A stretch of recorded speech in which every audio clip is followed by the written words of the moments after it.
Hello, everybody, and welcome. This is the Apostate Prophet.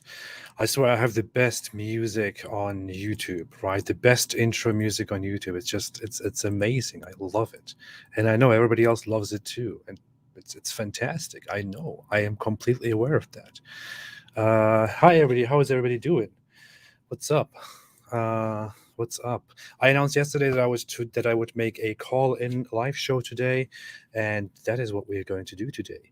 So I will share the link to join in a few seconds, and then I can immediately start taking callers here.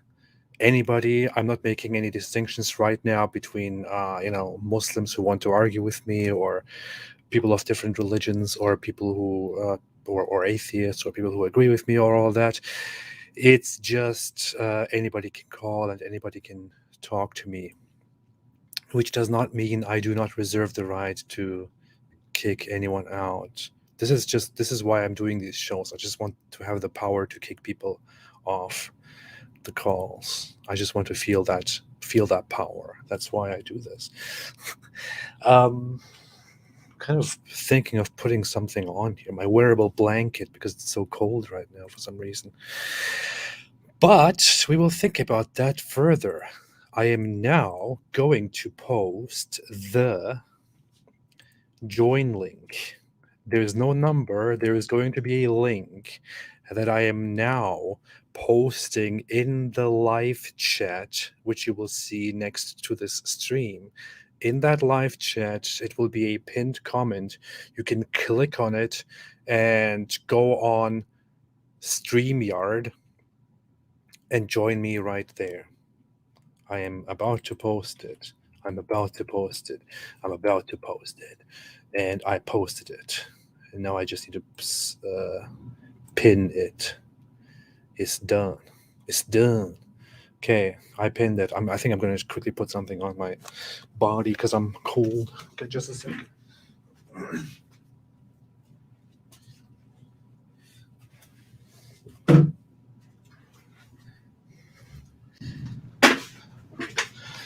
Hello. Hello. I got this thing called a wearable blanket. I recently thought I should have something like a blanket that I can wear, not one that I have just put on myself. And then I looked it up and I actually found this, and I thought, man, this is amazing. So yeah, so it's a lot of fun. It's very comfortable, very comfy. Oh god, I hear a sound whenever somebody joins. I need to deactivate that quickly. Okay, good. This is fun. All right. Black Angel said King Ridwan. Yeah, my wife thought that too. She thought I looked like a king. That's why she bought me this chalet or whatever those things are called, but I put it somewhere right now and can't find it. Anyway, no need to flash all my fancy stuff here. All right. Are we ready for the first guest? Are we ready for the first guest? Before that, Stop Scamming Me made a super chat and said, even if I bought into the idea a person deserves to burn forever, the idea that one must also agree Muhammad was a prophet would still seem like an arbitrary effort to create a middleman position. Absolutely. I mean, can you imagine? It's like you're not just only expected to believe in the Almighty Allah, you are also expected to believe that Muhammad is the messenger and all that stuff. Otherwise, you will go and burn in hell. It's just ridiculous, man. It's just ridiculous. I'm just putting this in very simple words. Of course, I have talked about this lengthily, in more sophisticated ways in other streams and videos. First guest, Simple Jack. Hello, Simple Jack. What's up? Hi, Akshamla to you from India. Hi. How are you doing? Good, thank you. So great to see your work. My question was, I've been reading a little bit about Islam, and there must be some good things to it. I couldn't find anything. So can you please elaborate on something, whether you find something good about it? Uh, I made a joke video about that before, in which I just said, "Is there anything that's good about Islam?" And I just said no, and then the video was over. Uh, um, I don't know. I mean, of course, there is something good in everything. right? I mean, in every idea, it's not. I can always joke about how Islam is completely terrible and there is nothing good about it, but I guess there is something good in the worst ideas. In Islam, it might be, I don't know, this sense of unity, uh, and taking care of, you know, family and stuff like that might be something that can be considered good, but it also has some bad implications and bad impacts. So, yeah, that's what I would say. What do you think? I think that even if there's something good, it contradicts itself when there's something opposite coming, especially for the non-believers. Yeah, So whatever is good, that is wiped out by the yeah, bad which is done to the non-believers. yeah. That's true. That's true. I mean, you're told to love each other and to take care of each other and to have unity, but that does not include the disbelievers who are not your friends, who are not beloved, and whom you are supposed to hold in contempt. Of course, there is that, and the whole sense of unity has some very uncomfortable, overprotective thing to it too, which I felt was very weird when I was a Muslim. In all honesty, yeah, that's what I would say. And Allah hates the non-believers. That's what the Quran says. So what are you gonna do? Yep. So, anything else, or was that it? Well, another thing was whenever a believer, that is a Muslim apologist, let's say, whenever they make their points, I find they think that they probably know that what they're saying is not correct, but then they always try to beat around the bush and bring in some technicality, which hides the actual truth. It's very clear. For example, wife beating. Now they say they hit, you're allowed to hit with a toothbrush, which I find is, had it been so, it would have been written clearly. But they Mhm. always bring in some, star mark, as they say, and they always divert the issue from, and they always try to obfuscate the issue by putting in some technicality which makes them look good. But I think in their heart of hearts, they know that what they're saying is, they're probably embarrassed about it. So this is a common theme I find among all of them. Yeah. That's true. I mean, there is a thing. I guess it depends on who we are talking about. Some Muslim apologists genuinely believe in certain things and want to sell you that message, and they are lying to themselves. Other Muslim apologists are probably aware that what they are telling you is nonsense, but they still want to tell you that because they want to omit the truth. They don't want to give you the full truth. They want to give you a softer, milder version of it. In the example of the wife beating thing, there is nothing in the texts which would make it haram to otherwise beat your wife, for example. But they will tell you, oh, the wife beating is only, with something very light like a toothbrush. It's that is interpretation. It's not something that is found in the fundamental texts. Yeah, I mean that is true. But people do not only lie to the public, they also lie to themselves. That's a problem. I mean, it's one thing to confront people who lie to you. It's another thing to confront people who lie to themselves, who deceive themselves. And I think most people, when they lie to themselves before they lie to you, and that is the big problem. Yeah. But I appreciate your call. I will move on to the next caller. Thank you. Thank Thank you you so so much, much. Simple Jack. Have a fantastic day. Thank you. You too. For everyone, after you join and after we talk, just go on the leave studio so that others can join in, because there's a limit of like 10 people that can only join at once or something like that. I don't know. Who next? Mango. Hello, Mango. Oh, hello. Can you hear me? Yes, I hear you. Hi. Hello. I just want to say I love you, and Thank you. I can't. I'm so fucking like. So I'm from Pakistan, and I am an ex-Muslim right now, Okay. and I'm living with my family right now. They do not know that I have left the religion, and uh, that's it. I just wanted to say that, and thank you for the like pushing me towards that and helping me decide what should I do. And I just want to say that Thank you so much. I mean, just for coming on and sharing that. Thank you so much. I really appreciate it. What can I say? I wish you yeah. all the best, and I hope that everything goes very, very well for you. Stay strong, hang in there. I hope times Yes, get better for you, I'm my friend. trying. I'm trying to. It's just that my family is like we are from the Balochistan in Pakistan. Do you know Balochistan? Yeah, kind of.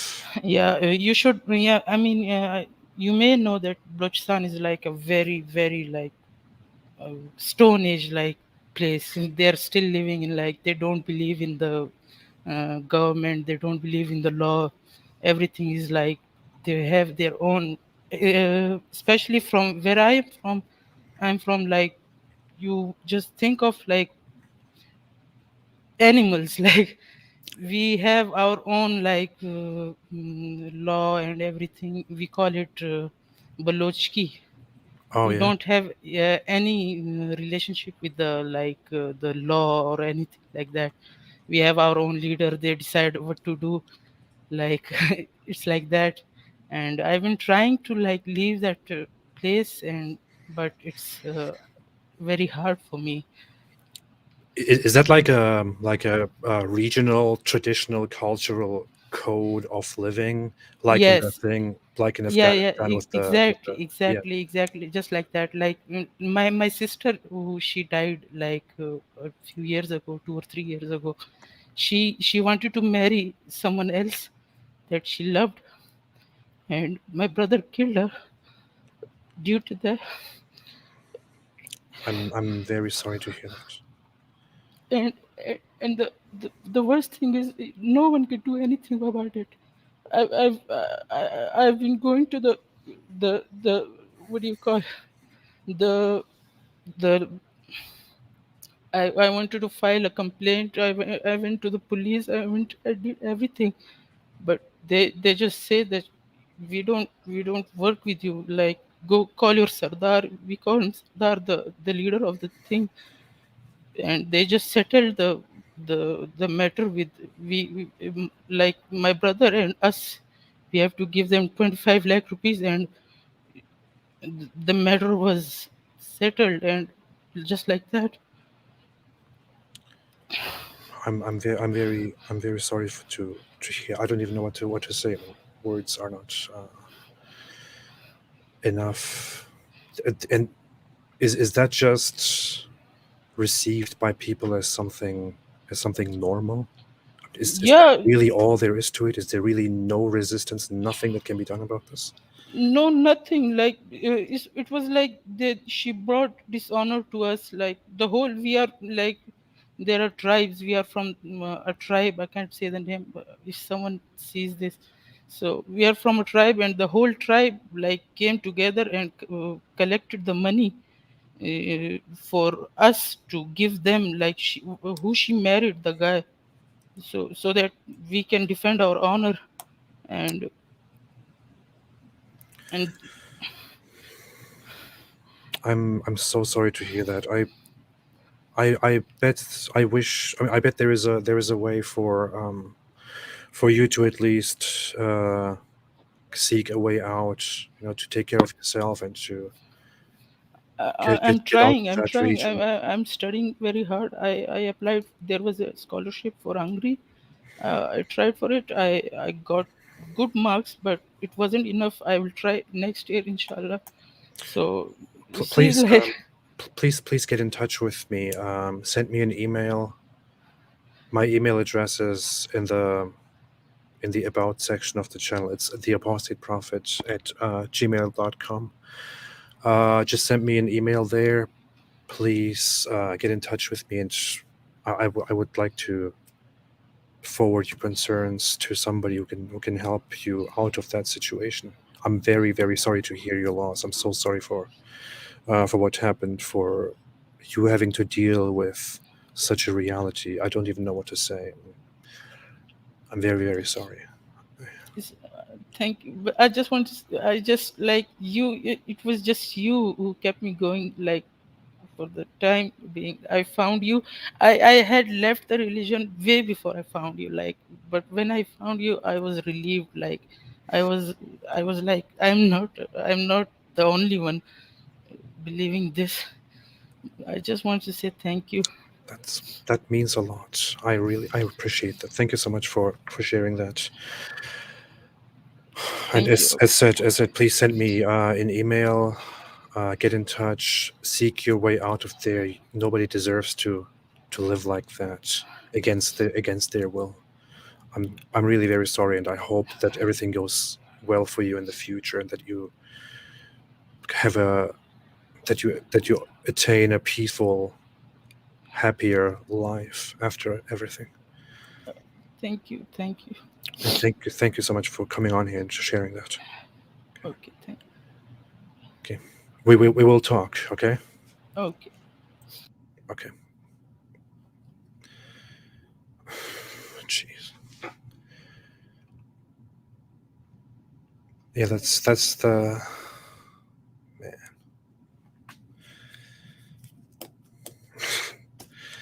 After that's the issue with dealing what we are dealing with and doing what we are doing, and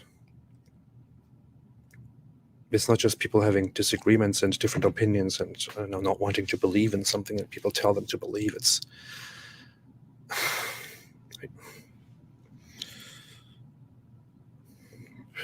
people directly dealing with such a fucked up world. I don't even know. I'm so sorry. I will, Mango, thank you for coming on here. It's very brave. Thank you for sharing that. I'm glad that I can contribute in some way to help you feel better, and I would love to help you out. Please, I'm serious. Get in touch with me. Send me an email. I will try to do what's best to help you out of that situation.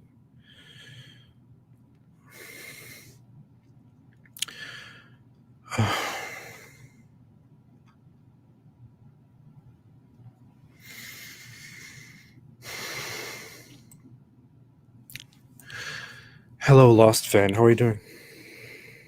Hey, Apostate Prophet. I'm doing well. Can you hear me okay? Yes, I hear you. I hear you. Okay. Well, first of all, man, the stories like that remind you why you do what you do, man. Like you whether you recognize it or not, and I think by now in your career you probably do, but you have a tremendously positive impact, and little by little you're making the world a better place, one person at a time. So from all of us out here, we love your work and we love you, and thank you for doing what you do, and continue to be safe. I'm sure that you're probably the target of a lot of people who would like to do harm to you, and I'm glad to see that you're doing well. So thank you. I appreciate that. Thank you so much for coming and so I'll be sort of brief, so I don't take up too much of your time, because I know you have other individuals who have things that they'd like to share with you. But my question is sort of more of a functional one, I suppose. Throughout history, over the, if you were to go back in time, let's say 1,000 years, it would have been the Christians of that time that were the great persecutors and wrongdoers. If you were to go back, centuries, right? And today, I would agree with you that Islam is the greater threat to, democracy and the Western liberal values, freedom of speech. I would agree that that's probably Islam today.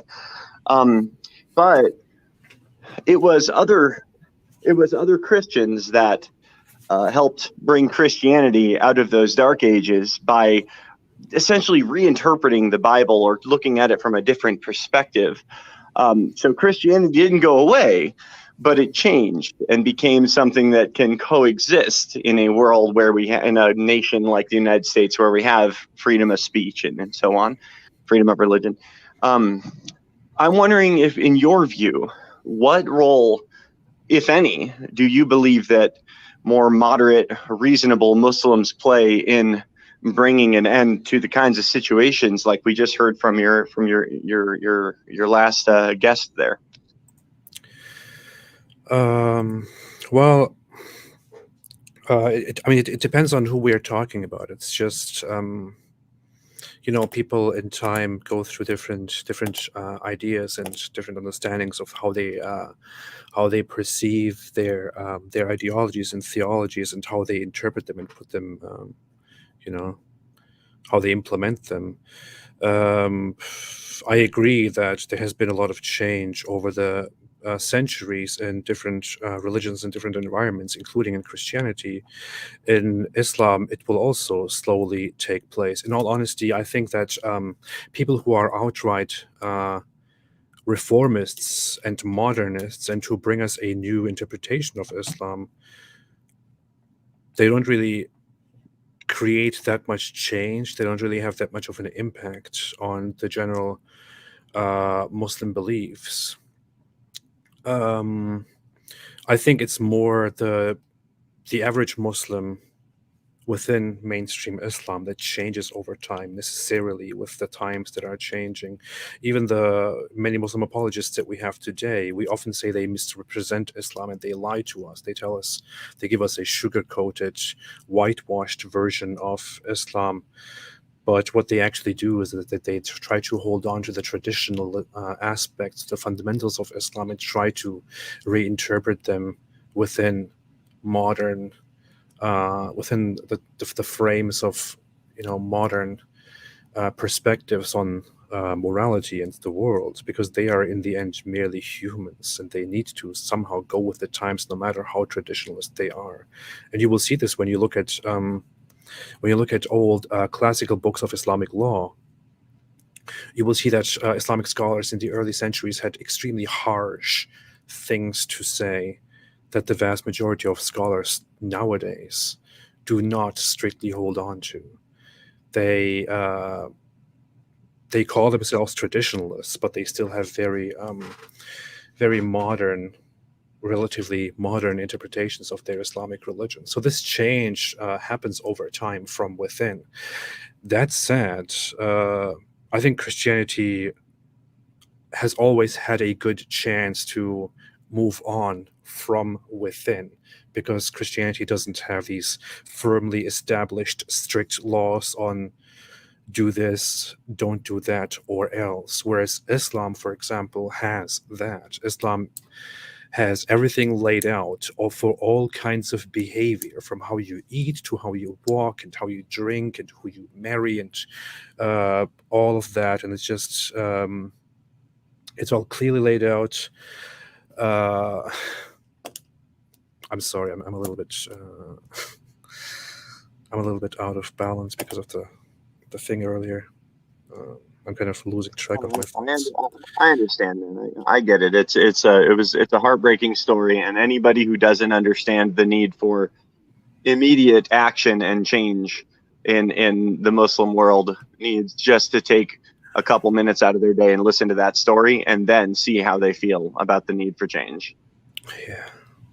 Listen, Apostate Prophet. I'm going to drop off now so you can talk to the next person. But I do appreciate your consideration, and if you're ever in the headspace to do it, I would like to hear, maybe in the form of a video down the road, how you feel that moderate or reasonable or more open-minded Muslims fit into the greater goal of leaving behind those ancient traditions that caused such heartbreak. But for now, I'm going to drop off, man. Thank you so much for talking to me today. I appreciate it. I'm sorry. I tried my best to respond to it. I think I will talk about it again. I made a video in the past about this, about Reformation within Islam. I will talk about it again, but I hope to have you back on again. And thank you for your understanding. Lost. Thanks, fan. my friend. Take care. Stay safe. You too. Oh man, I don't know. Don't blame me. Yeah, I'm a human. It's just so fucked up. I'm sorry. I don't know how to otherwise express this and reflect this. What can I possibly say? Yeah, for all those who missed it, a viewer came on and talked to us about how she's an ex-Muslim in Pakistan and Balochistan, and her sister was killed by her brother. I don't even remember the details correctly. It was just kind of a little bit shocking.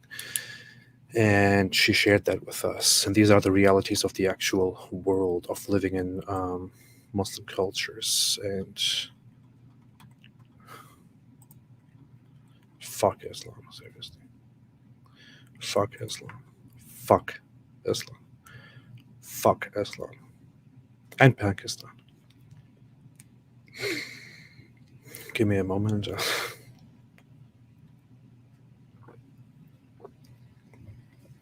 Anyone who is in such a situation, you don't have to live with it. You don't have to accept that as something that you should live with. You don't have to accept that as something that is normal. It's not normal. It's not normal. You don't have the obligation to accept such a way of living. You don't have the obligation to submit to that.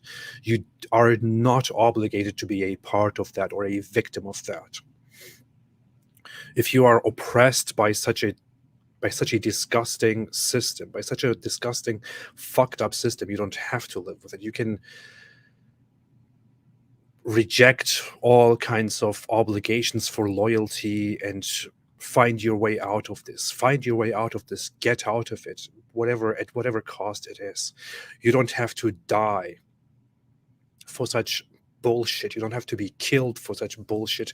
You don't have to endure it. You don't have to listen to others justifying the killing of people over such bullshit. You don't have to endure any of that.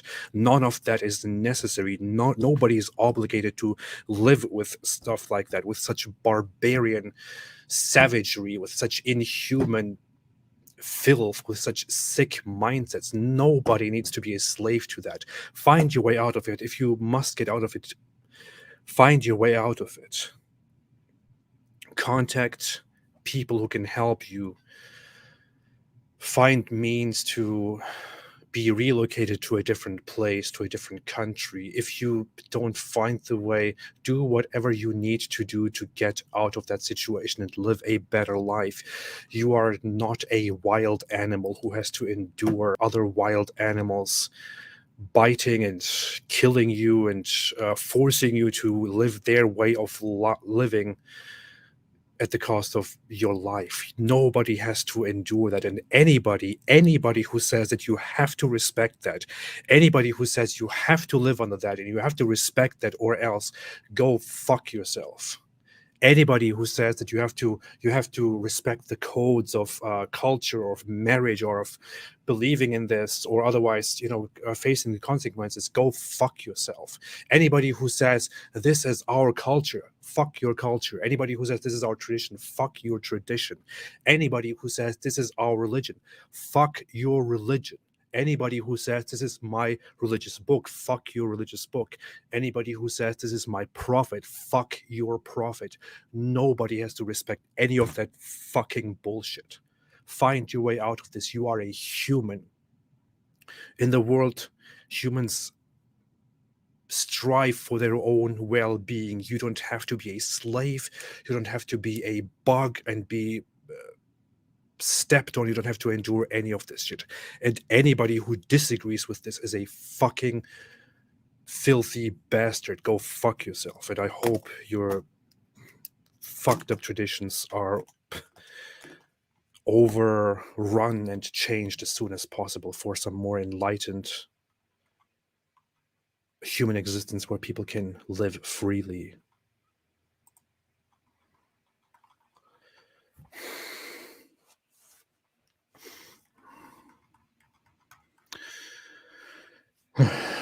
Okay, I'm sorry. Hello, the Janitor. How are you doing? Hello, Apostate Prophet. Hi, what's up? Yeah, all is good. After hearing that story, I don't even know how I should speak. Like, it was really sad. Yeah. to think that such stuff is happening in the 21st century. Well, people are not all caught up in the 21st century. People still follow some very messed up beliefs, some really messed up backward beliefs. They are still savages in their minds and still want to follow savagery and still don't find their way toward respecting human lives over their stupid idiotic traditions. Unfortunately, this is still a reality in many big parts of the world in the 21st century. What are you going to do? Yeah. Yeah, and it's very sad. And I wanted to ask you a question about Islam, but now that I heard that story, I don't know if it would be appropriate to us. Go ahead. Go ahead. This is the reality. All right. So I was debating Muslims on the topic of if Islam is the truth, online, right? Mhm. And one of them came up with an argument that would prove that Islam is the truth, saying that in a hadith it says that the human body has 360 joints. And it is true, I looked it up, and it turns out that the human body has actually 360 joints. I don't know if you ever heard this argument before, I've never but heard this. it shocked me. And I don't know how sahih that hadith is, but it was really like I heard it like a few months ago, and I don't know what to think about this argument. First of all, I've never heard of this hadith. Maybe it's just a hadith that I've never heard of, or I don't remember ever hearing of it or reading about it. I need a source for that hadith. Now I'm using my extremely fantastic abilities of Googling it, and I can't find the source for such a hadith. Can't find where it is. I bet if I had to make a guess, it wouldn't use that wording or wouldn't be in one of the prominent books of hadiths. Well, it was that Aisha narrated that Muhammad said that indeed every son of Adam is created of 360 joints. Okay, do you know the source for that hadith? Do you know which where in what book it is, where it is? I'm not sure. I think it's in Sahih Muslim, not Bukhari. But you can use all I had to do to find it online was simply Islam 360 joints hadith or something like that. I'm doing the same, but I can't find anything. So that's why it's I've never heard of that hadith before. That's why I'm or you can go. I'm trying to find it, and I believe you can go on sunnah.com. You know that website, sunnah.com, and search it there. I think you just have the number 360 put in there.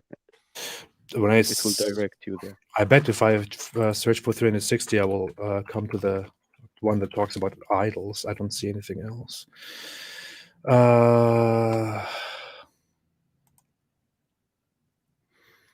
I have no idea.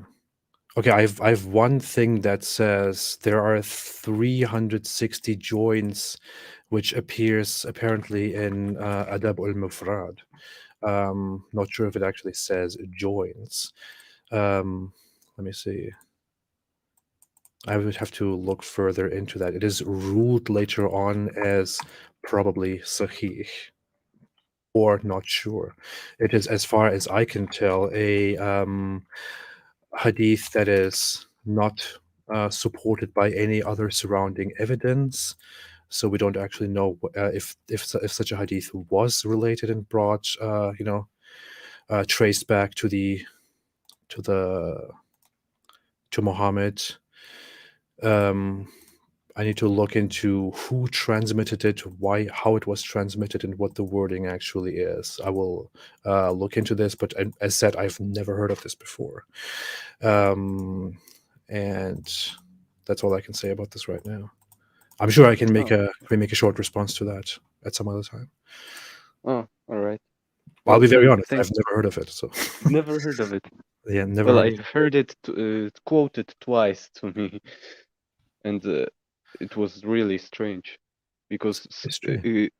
supposedly Islam is such a miraculous religion, yet it talks about so many things that are not really accurate, like the sun sinking on or the stars being used as missiles. So it's really confusing. Yeah. The thing is, also, even if the hadith is authentic, and even if it does lead back to Muhammad, is that really miraculous? Since when do humans exactly know the number of specific things in the human body? I mean, what makes this a miracle? Is it simply a miracle on the merit that the hadith says this, and we can nowadays verify that this is actually true? Because that wouldn't necessarily be a miracle in and of itself. You have to look at since when humans knew this, what is exactly being meant and said, and all that. But as said, it is a hadith that I'd never heard of before, so I do not know what else to add to that at the moment. I did a Google search, and it looks like it's Sahih Muslim 1007. I just found it in Sahih Muslim as well. I just found it in Sahih Muslim 1007a. But again, it's something that I do not know anything about. In all honesty, never heard of this before. Never looked into it. I have to look further into this. All right. That's all I can say about it. I don't want to talk about something that I have never studied. Very wise word. All right. I mean, that's the least I can do, right? I don't want to sit here and talk some nonsense about something that I have no idea about. So yeah, maybe when you learn something about it, you might make a video, explaining. Definitely. I mean, this is something that got me curious right now. I'm not in the slightest of the opinion that this is a miracle or that this is, a wonderful prediction or anything like that. I'm just curious what is going on here, and I would like to further look into this. And of course, I might make a video response to this just to say, hey, so I heard of this miracle, and now let's look at this miracle, and then to analyze that. Would be fun. Would be very interesting. And the thing is, we have a lot of things going on in the Quran and the Hadith, right? Such as the Quran describing the sun and the moon in an extremely inaccurate way, Muhammad describing the movement of the sun in extremely inaccurate ways, and so on. And then we are told to look at a Hadith like this instead, and to believe that this is the miraculous nature of Muhammad, because joins. So well, you know how it is in Islam. It's all about reinterpretation. When something is inaccurate, reinterpret. When you want to find a scientific miracle, you have to reinterpret. yeah. That's how it is. You reinterpret things to make yourself believe again. That's the good. Religion of reinterpretation. Yeah. What does David say? The miracle of reinterpretation. The miracle of Yeah. Yeah. That's what he says.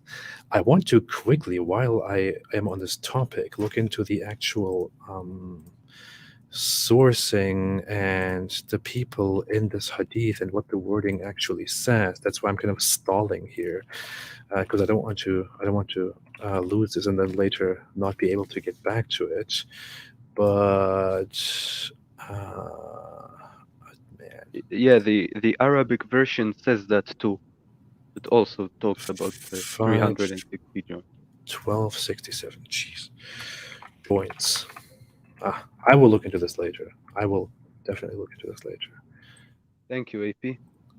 I wonder if it even says joints. So that's the issue, Does it actually literally say joints, or does it not? Well, on the other hand, if it doesn't say joints, but it has the number correctly, then. The thing is, 360. There were 360 idols in or around the Kaaba. I believe 360 is a number that you can find. Let's see if I search for the number 360. Yeah, 360 idols. That is what's known in the Hadith, for example. There were 360 idols in the Kaaba. That's what it is said. The funny thing is, I don't see that the Arabic actually uses the word joints everywhere, and I'm not sure if I'm misidentifying or misreading this, which is why I would definitely like to look into this at a different time to figure out what the hell is going on here. Because I really, tell me, anybody, if you have more information on this, but just looking at the Arabic, I don't find the word joint in the text. It is Sahih Muslim 2000 and what was it? Sahih Muslim 1007a, for example. I don't find the word joins in the Arabic text, and that might you just speak Arabic? I don't speak Arabic. I just compare and look at dictionaries and at a source that was recommended to me by a student of hadiths, which I find extremely useful. It's called Qala Rasulullah, which breaks down all the hadiths and what they say and who they were narrated by and so on. So, okay, what I see is that the hadith actually says that the humans were created in 360 details. But again, I will leave this to a later research to look further into it. That's all I know for so far. All right. Thank you for your time, AP. Thank you so much for bringing that to my attention. It's very interesting. And good luck. Good luck on your path. Thank you. You too. Well, that was interesting. Sorry for keeping that very long, but I'm very curious about this. Just not because I think this is miraculous or anything, but because I really love to deal with such claims. I'm pretty sure that the number of joints is not something that is that was discovered very recently, right? I'm pretty sure that I'm also pretty sure that the hadith doesn't actually tell us that humans have 360 joints. But we'll figure this out. Surprise me. I will look into this afterwards. So let's see. That would be a very nice addition to Muhammad's amazing claim that the sun goes to a resting place at night and asks Allah for permission to rise again and then comes back in the morning. So we'll add that to that. Nix, hello Nix, what's up? Hello, how are you doing? Hi, P. Hi. Good. How are you? Good, thank you. I'm a big fan of you. Seriously, I love your videos and everything. Like, I live in UK, and after hearing Mango's story, I don't know what to say, because my parents are from Pakistan, and sometimes we would go to summer holidays there, and I would see all those, all those traditions and everything. That just breaks my heart a lot. And it's a very hard thing to take in, right? You are familiar with the culture of Pakistan. Yeah. How does this? What do you think about it? Does it surprise you? Is it completely unsurprising to you? What do you think about it? I think it does happen in villages and everything, but I didn't expect someone to come here on this live and tell us that her sister, died from, I don't know, I just don't know what to say. Because where my family is from is different part from Balochistan. Balochistan is like more up there or something. And my family is from like Sindh area. And they're like similar culture and everything, misogynist culture. But I just didn't expect someone to come here on this live and say and talk about all that, Yeah. Really heartbreaking. But anyway, other than that, I love your videos. You're my favorite. You're literally my favorite. Thank you so much. I appreciate that. Thank you. I really truly appreciate it. Yeah, because you literally made me come out of Islam as well. Like in 2020, I left, I think. And yeah, your videos helped a lot. Thank you so Well, it's much. very recent, very recent. Congratulations. That's a good step in your life, and it's going to be better for you. Yeah, thank you. And it's really brave of Mango to come here and talk about all that, even though like her own family is like, that can kill their own sister or something like that. It's really brave of her to come here and say all that. And It is, and you can hear her voice. She comes on here. She talks about it right here on air. She shares her story and her emotions with us. It is an extremely important thing. So I really appreciate that she actually came on here and talked about it. yeah, On the other hand, it's extremely heartbreaking. So I mean, from her English was totally fine because if her family is from a village area or anything, that was kind of shocking that she could come here and she's like she can see all your videos and everything. That's just that's so great. I'm really happy that your videos are going to those areas. yeah, it is. It's nice. Anyway, have a great day and enjoy it. Thank you so much again. Thank you so much, and thank you for coming on. I appreciate it. Have a good day. You too.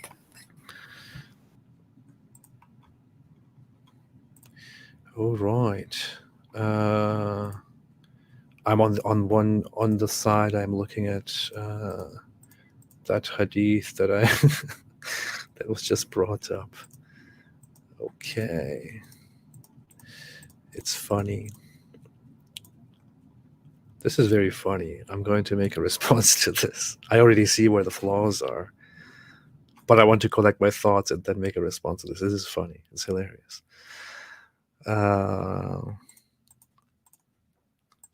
Since then, the ones that okay, this is hilarious. This is a very nice argument for Islam, and a very nice opportunity to respond to such an argument and to show where the weakness of these weak arguments are. The argument was that Muhammad said that the human has 360 joints in their body, and that this is accurate. The reality is a little bit different. But again, I would rather want to collect my thoughts and then come to make a detailed response to such an argument. This is funny. All right, genzphilosophy. Hello, genzphilosophy. Hey, how's it going, man? I really enjoy your videos. So I've got a few questions. I'm gonna try not to take too long, but I was studying abroad in Berlin a few years ago, and I took a few history classes. We had one professor who the topic of Islam came up, and he told me the reason why so many Muslim refugees were brought into Germany and other European countries was essentially an attempt to make things right for the colonial history of Europeans. So Can I quickly ask, what kind of professor was that? I believe he was a psychology professor. A psychology professor. Okay. So do you know, maybe you've answered this question before in other videos, but do you know why so many people who identify themselves as liberal, why they get so angry and make slanderous remarks about people who criticize Islam? Is it merely to appeal to Muslims? Do politicians do it for votes? Does it come from a place of shame over historical events? Or has it become hip to be superficially compassionate of the various groups like Muslims, which they deem to be disenfranchised? Nice question. Thank you. First off, I want to answer it with something that I shared before. I went to school in Germany, until 8th grade or so, and then continued 9th grade in Turkey. And I had the director, or what's it called, head teacher, director, whatever, of the school was a woman in Germany, and she was very, very nice. I really appreciated her. Although I was a terrible guy at school, I was very misbehaved. I really appreciated her. So years later, after I left Islam, like 10 years later, I returned to Germany and just wanted to visit her and sit down with her. And we sat down and talked. And I said, I really miss all the tolerance that you have here in the West, in Germany. And what she told me was, yeah, it's time that we as Western people take, responsibility and give back to other people who are less fortunate, and that we stop living off the backs of other people and at the expense of other people, and let them come and benefit from what we have established here. And sitting there after 10 years of missing that environment and her, I just thought to myself, okay, don't say anything,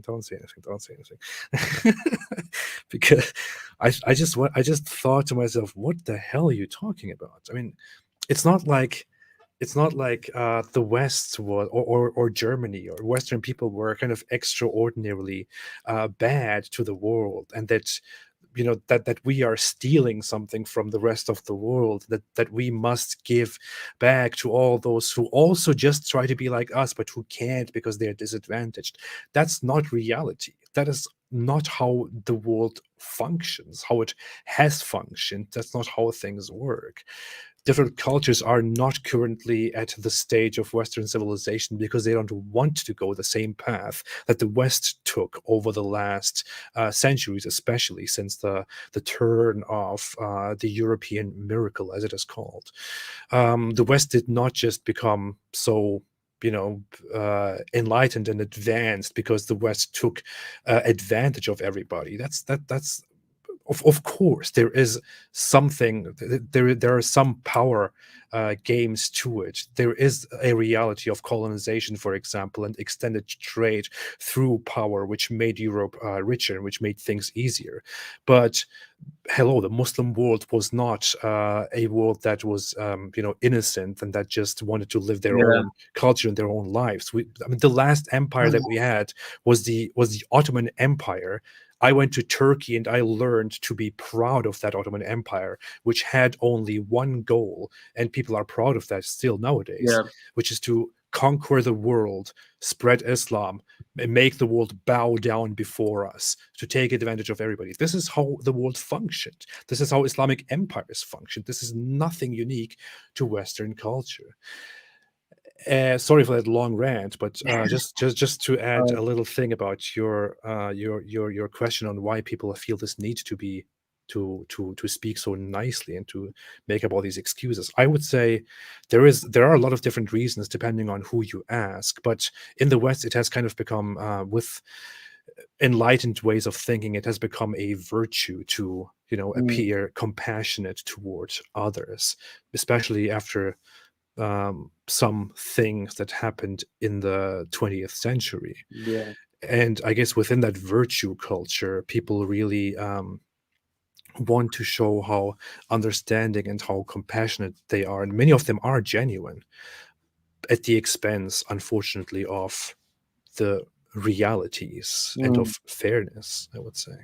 Yeah, can I'm going to respond to that. So I think yeah, that would make sense, because I've made some criticisms of Islam, and I just talked about, there's a disproportionate amount of religious extremism from Muslims, and I always state that it's not all Muslims. Just to be clear, I don't like to make absolute statements, but I assume in the eyes of some people, I'm some sort of extremist Nazi, and so they think that they have to be hostile towards me because there's some people who actually want to go out and harm Muslims, and it's just like this unnuanced thinking.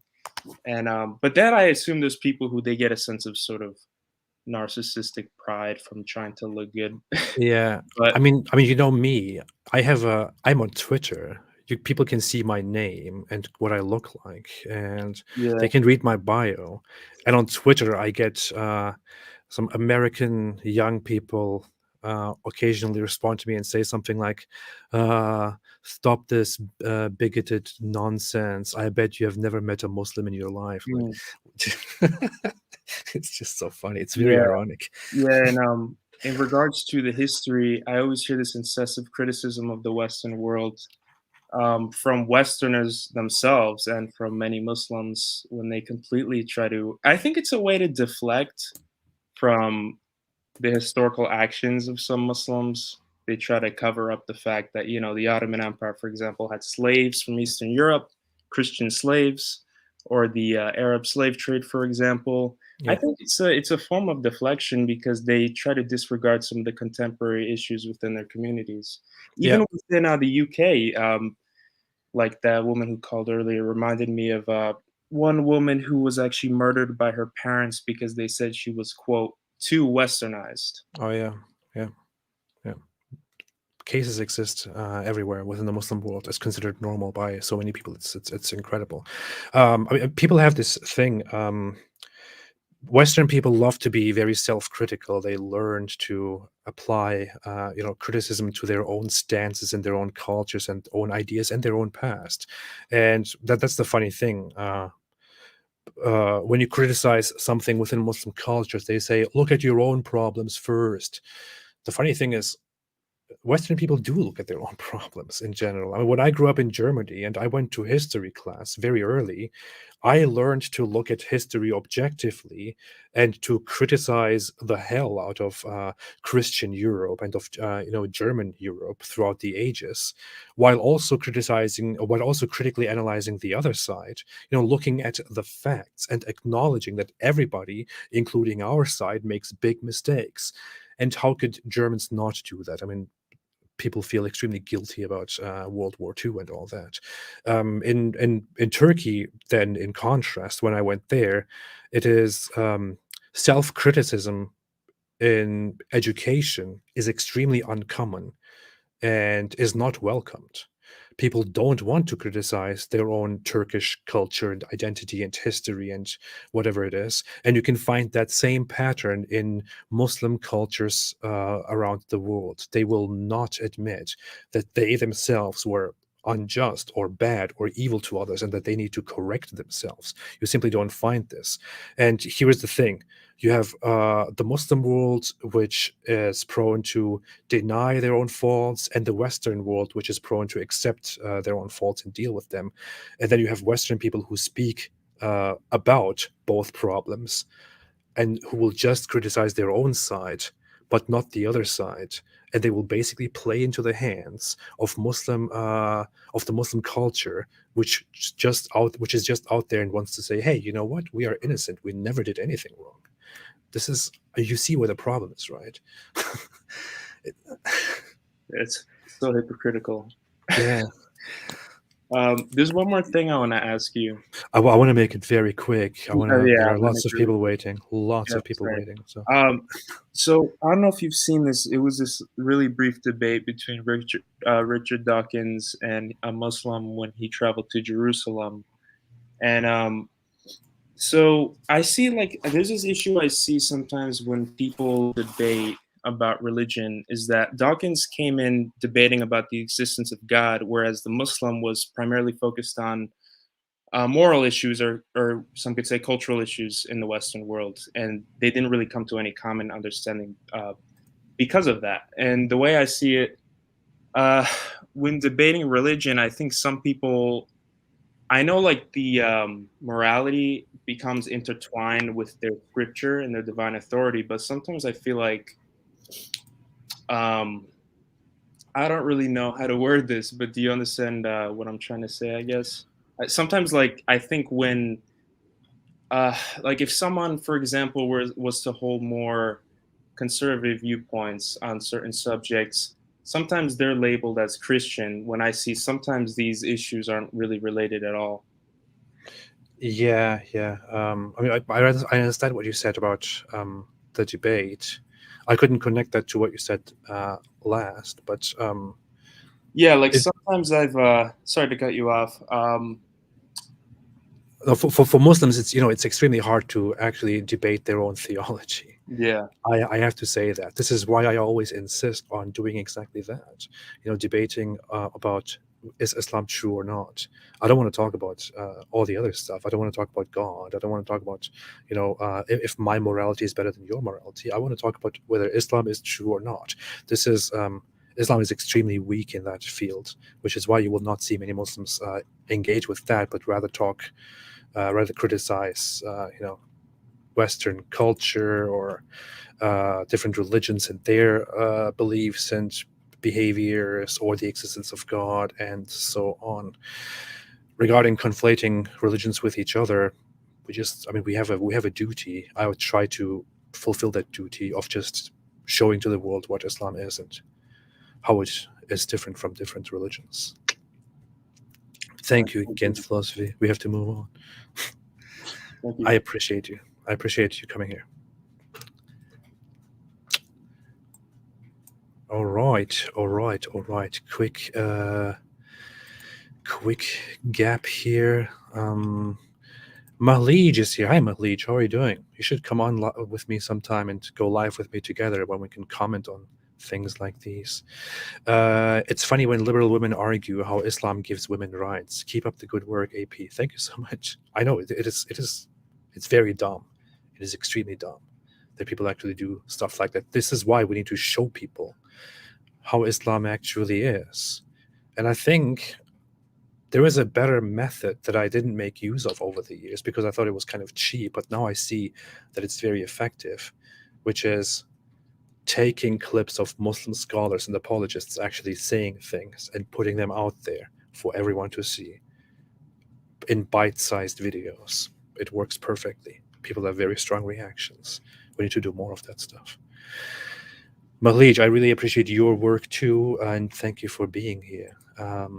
And you made another super chat. Fantastic. I will talk to you again. We already had a chat together. It's on this channel. It was very interesting. Thanks for being here, Mahlij. All right. Gens philosophy. I have to kick. Oh, you left. Okay. Jax. Hello, Jax. How are you doing? Hi, what's up? Can you hear me fine? I hear you fine. Yeah. Okay, cool. I appreciate what you do, but can I have the opportunity to give you a few criticisms, if possible? No, I have to kick you. No? Okay. just kidding. Go ahead. Okay. So I am the same. I used to be Muslim, and now I am, let's say, atheist. And few of the things that I see that maybe you could do better is that one thing is grouping all Muslims together, because I think that a lot of people have experience with different cultures of Muslims, right? Mhm. So if you see Pakistan and like what we heard earlier, the story and everything, that doesn't exist in North Africa, right? If you see, for example, the female mutilation, that doesn't exist in Syria, right? So a lot of things are like, we have different cultures, different traditions, and a lot of people, when we say, okay, Muslims do this, it's totally different, right? So just in that case, I think we should emphasize more about the tradition and culture. Overall, like the jihad, that's everywhere. Like we know there are things that are that apply for all Muslims, but I think in a way, like for example, what I see, like a lot of your supporters are devout Christians or Hindus. Like I was surprised to see a lot of Hindus in your supporters, which is fine. I don't like. I appreciate like everyone like getting into the discussion, but I feel like it's a bit motivated by hatred against Islam, not about more preaching about like reality of there is no God or religion in general. Of course, Islam is part of it, and big one is bad for people. So I think it's a bit going in that direction, and I just wanted to say that. And I appreciate that. Here's the thing. I try to sometimes. I try to occasionally point out that certain things are not true for all Muslims. Like, for example, recently I made a video explaining female genital mutilation. I don't know if you've seen that, but in those videos, I actually broke certain things down, such as that female genital mutilation is not something that is practiced by all Muslims around the world, and not even by all Muslim schools within Sunni Islam. I think I even added a map there to show which schools consider it obligatory and where they exist. For example, in the Shafi madhab, it's considered obligatory. The Malikis had a mixed opinion about this in the past. The Hanbalis are between obligatory and recommended and honorable. The Hanafis don't really value female genital mutilation. They actually don't have a great view of it. So this is something that I, for example, broke down and tried to point out, because this is a very obvious thing where we need to point out, hey, not every Muslim does this, and not every Muslim likes to do this. Not every Muslim favors something like this. Because always, in a way, it makes other Muslims that they feel like they are attacked for something that they don't do, be more aggressive towards you, where they can be more open and engage with your content more. For me, I don't care about everything. I already like 100% out. I understand what you're doing, but I think it's just for someone who like you want to help, for people that you want to help. I understand that. I can put more. I can put more work and more emphasis. I appreciate the criticism. I can put more emphasis and more work into laying out differences within the religion and within, jurisprudential or within moral aspects of Muslims, especially of Sunni Muslims. I am actually working on. I announced this way back, like maybe I don't know, several months back. But I'm actually working on a thing right now, on a whole illustration and a series of what different Muslim schools of jurisprudence exist and what each of them believes in and how their perspectives on certain problematic moral matters are. So this is actually something that I want to get into. I have been reading a lot of books on Islamic fiqh of jurisprudence recently. So I do want to get into that. I am trying to be very balanced. I'm trying to be fair. I generally talk about Islam from its sources, not about what Muslims do. But I appreciate that. I will always try to get better with that. Cool. Thank you, Jax. Is that my time? I had a few points. If nothing, then I can leave. No, if you want to add something quickly, we can do that. I just want to go through very quickly. Yes. So I just wanted to add that already you mentioned a few things like moving away from your family or from the toxic environment. That worked for me like a lot, and encouraging also discourse in Islam, within Islam. That is also great. Like, for example, between Shia and Sunnis, like most of the time, Shias don't know what Sunnis believe and Sunnis don't know what Shia believe. But if you allow that discourse, you allow openness in their mind, because if you're not even open to what Shia believes, then how would you leave Islam? It's like really. That's true. That's true. And until after I left Islam, I still had the sentiment that I was indoctrinated with in my own religious Sunni Muslim circle, that Shia Muslims are basically like the ultimate hypocrites. That they're completely, and it's funny, even after I left Islam, I still had this like the residue of that indoctrination. Like Shia Islam still seemed like, oh no, not that, because that's what you're and it was the Sunnis who instead of like making it khilafah into like a kingship, or what do you call it? So that was something wrong that they made, which they don't discuss. And also wanted to say something else regarding the hadith. They did heritage based on based on bloodline,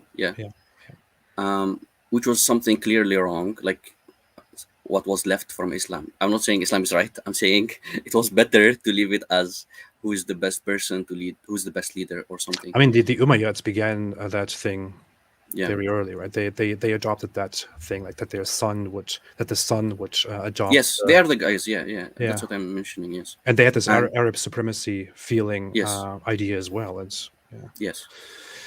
So one thing, small thing, sorry, about the hadith, the 360. I already was looking into even Arabic discussions online, and it says actually joint, but it was already. I also saw a lot of discussions regarding Chinese people knowing it 800 years before that.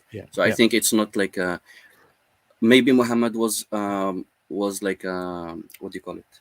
Someone who cannot read. I forgot the name, but illiterate. Illiterate, but. There is no way he could know all of these things, but he knew people like Waraq ibn Nawfal, and he might have known other people. I don't know it could be like just passed to him or something, like information. So I don't think, it's not. No, I was just as I was talking, I was kind of looking at the side, looking into the topic, and then I quickly realized that it's not like many modern Muslims try to make it look. It's not something. It's not some Maybe unique it's information shocking found in the within first Islamic time you sources. hear it. Yeah, I never heard. I honestly, I read a huge chunk of Sahih Muslim, but I'd never heard of this hadith before for some reason. Or maybe I didn't. I never paid attention to it because I thought it's not an important detail. But now that someone brings it up, I see it, and when I look at it, it's again a bad reason to believe in Islam, and I think I'm going to make a response video to that. Cool. Yeah, I enjoy your content, and would like to see more, let's say, debates on something that is, what do you call it, like theology, like does God exist, but not like did God create the earth and the Big Bang. I think those debates are really stupid. Like they don't have any relation to the Quran or to the Bible or to anything. Yeah, Like, that's for why I don't example, want to have such debates with Muslims. I want to debate only Islam with Muslims. With Christians, I occasionally debate God, but that's just for fun. I only want to debate Islam with Muslims. I don't want to waste time on whether God exists or not. Yep. I have to move on, Jax. Thanks, man. I really appreciate it. See you. Thank you. Right. All right. Since it just came up, I want to quickly share here the current results of my survey that I published, the link that I published, where everyone who subscribes to my channel can come and tell me where they are from. Now, I really have had it in my heart that America should be #1 among my subscribers. 5,600 people have responded to this survey so far.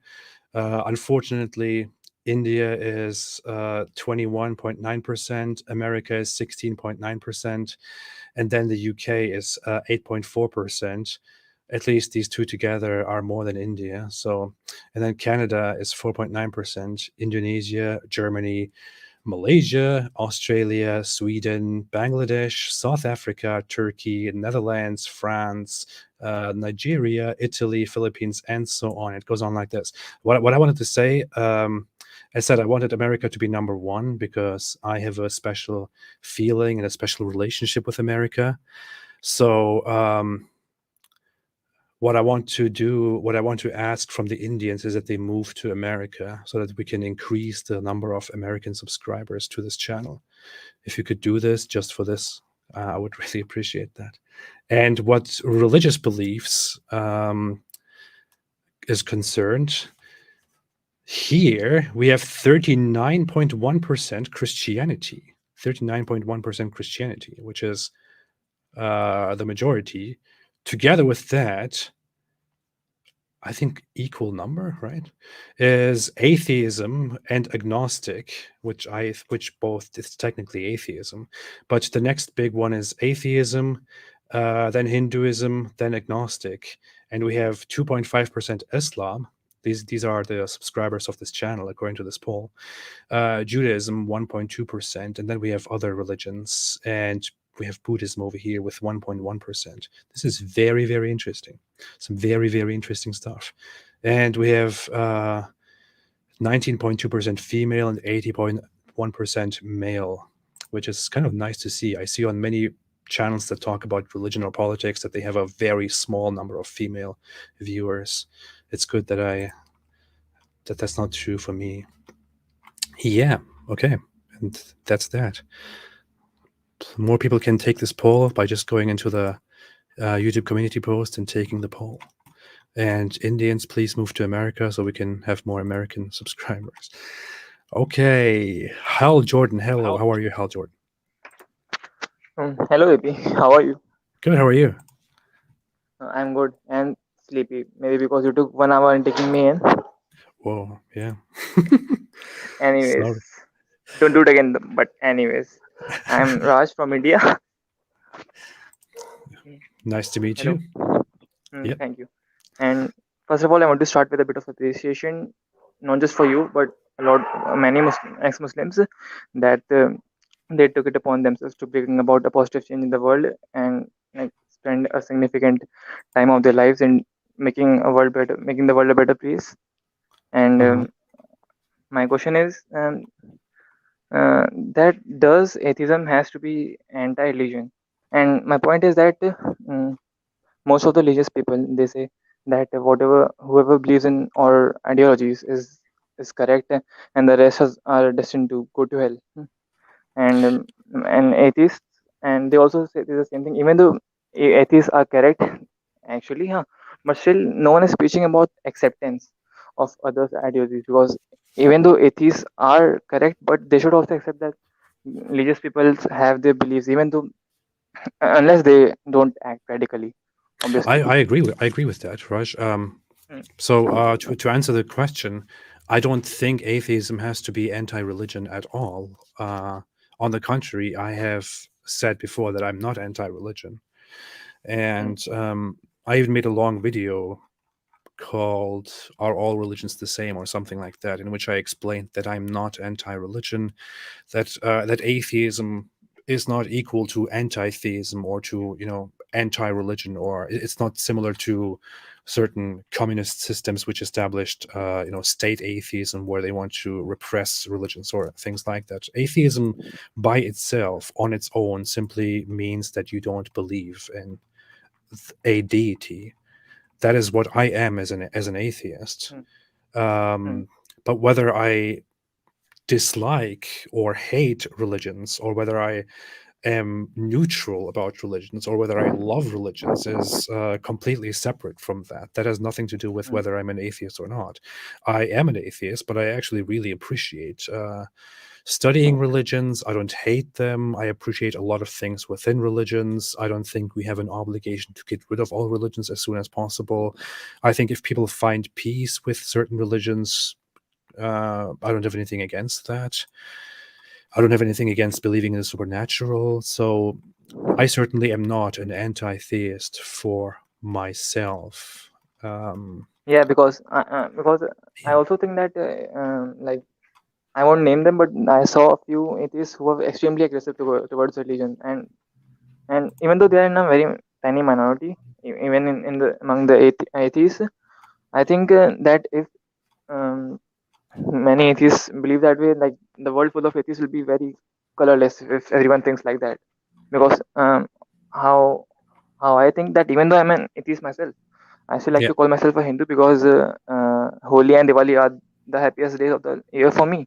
So and for religious people as well, I don't think I'm very much against the fact that if they want to call themselves religious, they have to believe in everything what the book says and just close their minds.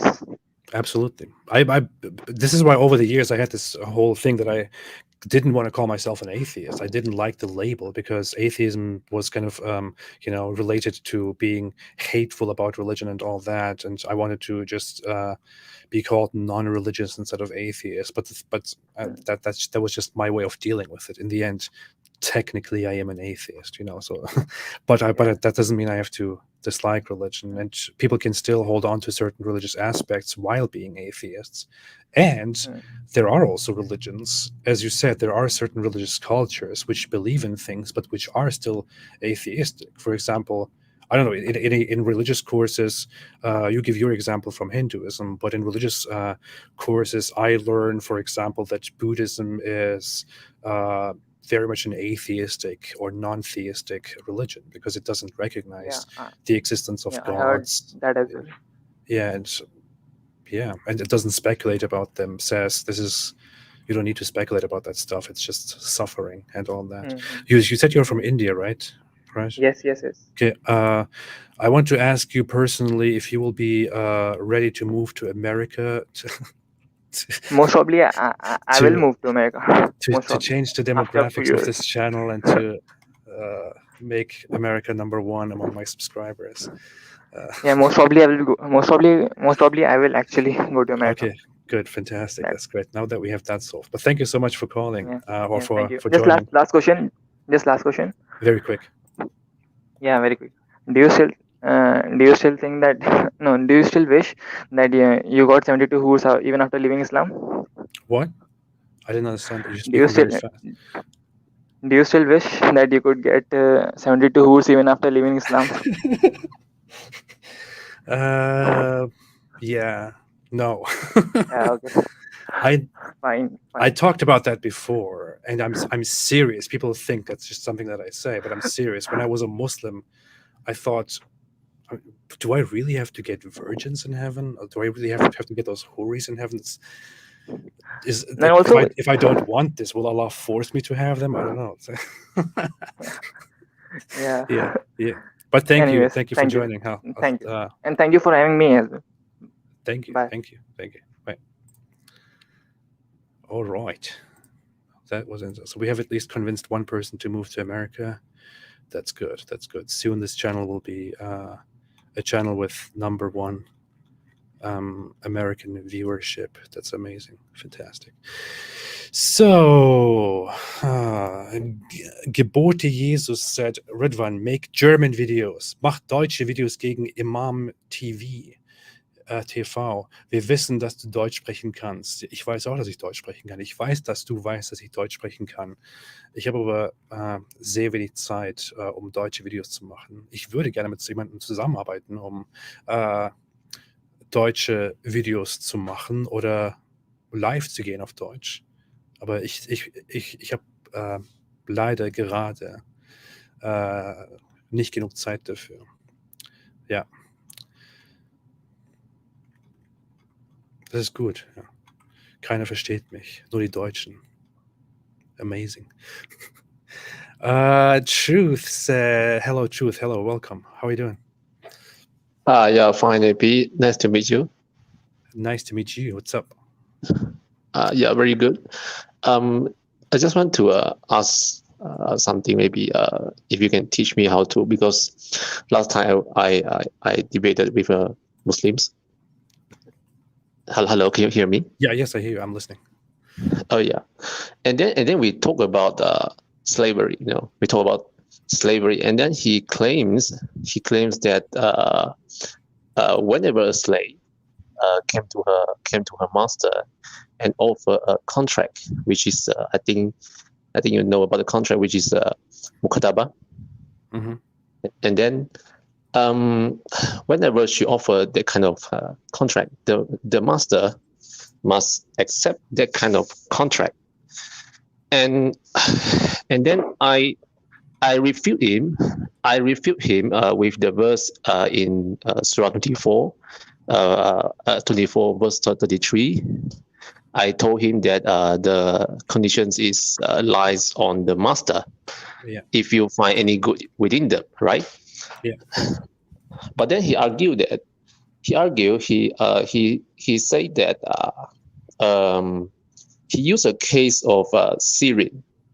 There's a slave named Syrian went to complain to Umar, and then he said that if the master reject the offer from the slave can go to the jurist, can go to the government of the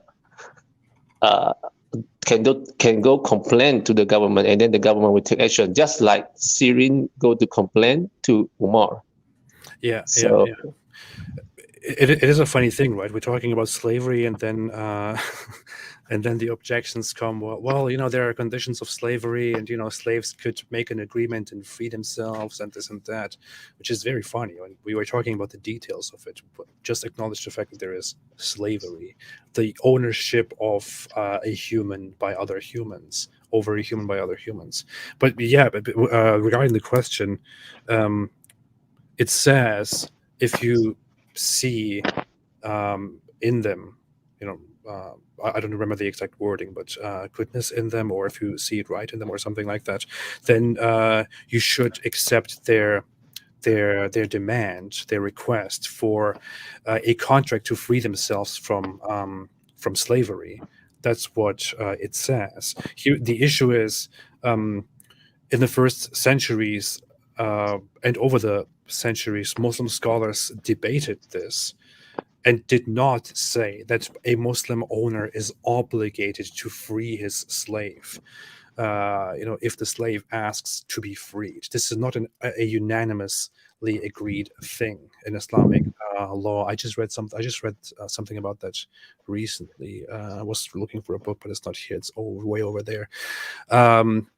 But yeah, so the issue is a slave is considered your property. A slave is your belonging. A slave belongs to you within the Islamic law. A slave has the right to ask to be freed under certain conditions, to pay off their price and to become a free human. But a person is not unconditionally and unanimously obligated to accept that, under any condition, and to free their slaves. This is simply not something that you can prove. But how about the case of? You can give examples of that. I'm not exactly familiar with the details of the case. I would have to look into that. But what I know is from the laws of Islamic fiqh books. I just read 2 of them in terms of slavery, and it's not an obligation to free the slave. So you mean you don't know the case about the Syrian? I don't know exactly the details of it. As said earlier, I don't want to talk in detail about something that I don't know all the details about. I don't remember the exact details of it.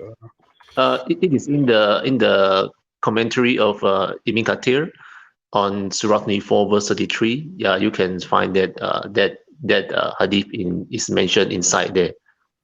Yeah. So yeah, I would have to again look at the exact detail of what happens, and then, as far as I understand it, if you see good in them, you can free them. It is if a slave is a Muslim, the slave can be freed. Becoming a Muslim is a path to freeing yourself from slavery. That is true, but there are other conditions taken into consideration. And I'm not sure how it exactly works, but the fact stands. You just have a specific detail there of, hey, you should free your slave if the slave is good and if they really demand it, if they want to work for it. But it doesn't really change the fact that you have ownership over humans and that you can use them as you wish. They belong to you. They are your property, and you don't have to necessarily free them. And yes, I can understood what you say, and then okay, I think I will look into this thing by myself, and then actually I want to request you. This is just my personal request. If you because I watched Hamza then, and then I found that Hamza and Ijaz, especially these 2 persons, they lie a lot. They lie a lot about sex slavery. And then last time there was an episode where Daniel Hakikachu he joined the arena. Okay, and there's a guest named Mr. To the Root. He asked about whether the consent of the slave is necessary in sexual intercourse with the master. Okay, and then it is very obvious in the whole conversation that Daniel had made it very clear that the consent of the slave is unnecessary. And at that time, Hamza and the other Muslims, Hamza, Ijaz, Hashim, and another one is I forgot the other one. Okay, and then they all kept silent. They all kept silent, so they did not refute Daniel. And then the Hashim said that he agreed with what Daniel said. He said that yes, that happened before. So but after that arena, because I always follow Hamza, then Hamza, when he talked to another guest from America, that guest asked him about the same thing, right in possession, about whether the master can rape the slave. But Hamza quickly said that the consent is necessary. So if you can if I can share you the link maybe. Yeah, Can I you? would like to see that. I think somebody brought it to my attention as well. I saw that, and it's the thing. I mean, it is established within Islamic law and history that the ownership, the fact that you have a slave relationship with your female servant, that is the consent. You don't need your consent. That is the only requirement. You don't need the consent of the female slave in order to have sex with that slave. That is the Islamic law. Daniel Hikikichu is honest about this, and he represents the actual honest Islamic view. You don't need to ask your slave. You can simply have sex with that slave, as in rape that slave. Of course, that raises the question: do these other panelists, including Hamza, know the reality of this law? But they just lie about it, or Yes, do yes. they not properly know, or they believe in something different, but they don't want to correct their friend Daniel Kikachu publicly because that would Yes. bring shame upon a fellow Muslim or on Islam? Yes, you're right. Is the question. This is really something that one needs to ask these people. But Daniel Hikikichu is completely correct. You don't need the consent according to the Islamic law. You can simply have sex. I want to quickly get back to the thing that you brought earlier. I quickly looked up Ibn Kathir as we are speaking and while listening to you. Ibn Kathir says in his commentary that this is only a special case with Umar. Maududi says in his commentary that Umar did this only in this case, and there's no other example in history where an owner was compelled to free their slave, which is why this cannot be taken as a jurisprudential rule. So this is what Maududi says, and that's what I see here. But again, something that needs to be further looked into. I appreciate Yes, I appreciate joining though, Truth. Yeah. Hello. Yes. AP. Yes. Yeah. So may I know how can I share the link? I mean about the Hamza then the video. How can I share the link to you? Send me an email. Say link to Hamza slavery or something like that. I will look out for it. Your email is theapostateprophet@gmail.com. The Apostate Prophet. Yeah, theapostateprophet@gmail.com. Okay. Thanks, AP, for having me here. I will send the email to you. I hope you can make a video to review them because I really feel hateful when I see Hamza and his Dawah gang, keep lying. Yeah. I Okay. mean, Thanks, that's what they do. What are you going to say? I had a whole Kaaba exchange with them. At the end, he said he would make a response to all my arguments, and he never did. Guess why? Yeah. But thank you, Truth. Thank you. We'll talk again. Okay. Hopefully. Thanks. See you. Thank you. See you. See ya. Oh, it's kind of I don't know. I was really thrown off by that first call or the second call that we had earlier. I'm kind of having trouble organizing everything during this stream, but I think we are okay. Normally I go through all calls much quicker. Okay, here I am. Next, let's go to the next guest. I'm really not looking at the chats right now, at the comment section. Sorry for that. Everybody's still here? Yes, everybody's still here. Everybody can still hear me? Yes, everybody can still hear me. Fantastic. Great, amazing. Okay, let me clean up here very quickly. Everything that I have opened here. And we will move on to the next person. Next person. Hello, Karm Yogi. How are you doing? I'm very well, AP. What a pleasure talking to you. Nice talking to you. Big fan of you as well as David Woods. Thank you.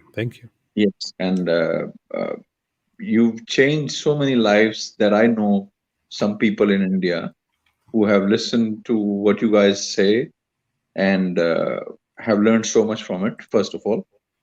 Uh, I had a lot of things to say before I heard that young lady Mango, which disturbed me equally I'm sure it disturbed a lot of people. Yeah. So all the strength to her from Almighty, whichever God or science she believes in. This 360 thing, some people have been talking about 360 joints. I don't know what the big deal is, because 800 years before Christ, there was a Rishi Sushruta in India who invented surgery. You can Google it right now. Maharishi Sushruta, who is known as father of surgery, and he's got a statue in University of Melbourne dedicated towards that. He invented 300 surgical instruments.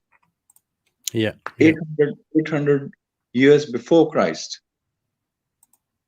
Yeah. Have you Googled it?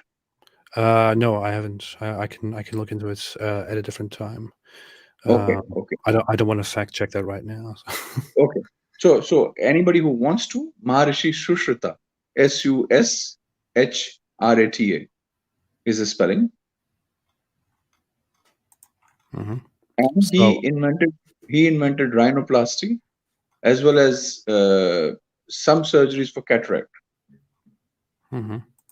So another point is, why is it that the most educated people in Islam end up taking to terrorism? Recent being in India, yesterday, there was a guy who was a student of engineering, son of a hospital owner, who attacked in a temple with a butcher's knife and injured 2 policemen. Yeah, I would say that it's not true that the educated people within Islam tend to become extremists or terrorists. I would say there is definitely some proof that among terrorist organizations there are authorities or certain people that are very well educated and very well versed on Islamic matters. But then again, there are lots of people who are very educated on Islam and who are lost you, and who are not terrorists, who do not engage in such activities. It's a very No, I did not. Yeah, I know. It's a very small minority. For example, in the Taliban, for example, the Taliban is an extremely uneducated bunch about the world and about Islam. They don't know anything. So yeah, that's what I gotta say. I'm referring more like Osama bin Laden and his 18 soldiers, who were all very well educated, who bombed New York building. So I mean, what inspires people who are so well educated and affluent? They are not hand to mouth, that they have to resort to that sort of killings. And like we in India, we are a very populated country. Hindus are about 1 billion, but you don't see a Hindu, not one, I don't think, at least to my knowledge. I would say there are lots of things going on by Indians and Hindus as well, like lots of lynchings and violations of human freedoms and rights and all that. I wouldn't say it's just Muslims there. This is like a thing. I don't want to make this all about Muslims are always at fault. It's in this context, it's simply not true. Whenever I look at the recent development of things, I see that there is a lot of violence coming from Muslim sides, but there is also a lot of violence coming from the other side. I would say that there is much more motivation for violence and maybe more instances from the Muslim side. But to say that there is no such thing from the Hindu side or from the Indian side is simply not honest. The Indian side you're referring to is more retaliatory. And even in the lynchings that you're referring to, if you look at each one instance and read through Google, it's something else. Like there was a for example, if people slaughter a cow or eat beef and then they are lynched, which is an example. We have examples of those, right? Is that retaliatory? Okay, I'll tell you. They are not eating beef and killed. They are making people eat by serving them beef, telling them it's some other meat. Yeah, And once I think that's a read it, big claim. I mean, we have many instances of lynch mobs created just because. three Uh, or four, three or four are like that. Yes, I agree. So in a country, as I said, of 1 billion people, if there are idiots who do that in the name of Hinduism, there is nowhere in Hinduism does it say that kill someone who does that. And I know it doesn't say that. I know it lots of doesn't say Hindus that. eat beef in India. I know. I agree. So But so the issue is we have a lot of violence coming on from the Hindu side and from the Indian side as well, and a lot of propaganda, a lot of misinformation, a lot of speech that is extreme that I see in my own comment section very often, such as they deserve to be killed, they deserve to be this, and deserve to be that. Slogans that are that go into the direction of kill them all or punish them all, things like that. Uh, Harassments of people who dress in an Islamic way or who wear a hijab, for example, is something that recently came into the global lens. There are lots of yeah, things going on. We know my fellow ex-Muslim YouTuber atheist Armin, because he satirized Kali, for example. He was brutally attacked, and people made such extreme attacks on him and his family, saying that he deserves to be sexually abused. They brought his family into it. They threatened him. They said, "I wish you were in India," and so on. That it was a huge storm of hate and anger, and I just find it very, very uncomfortable when in India the one side just claims, puts everything on the other side. one small illustration, and I'll end with that because I'm sure you have a lot of callers. One small illustration is if you have not seen Kashmir Files, I'm sure you've heard of the movie. Yeah, A lot of I people thought that Indian Hindus will get provoked and there'll be violence, but there has been violence against the Hindus after that movie. 3 Hindus have been stabbed after a theater show. Okay, brutally stabbed. One of them is extremely serious. There have been women of attacking the moviegoers, and the burqa controversy that you're talking about. Here's the issue. I'm sorry, but I can't trust any information that comes from that corner. I can't trust any information in the Hindu conflict or Hindu nationalist conflict and the Islamist conflict.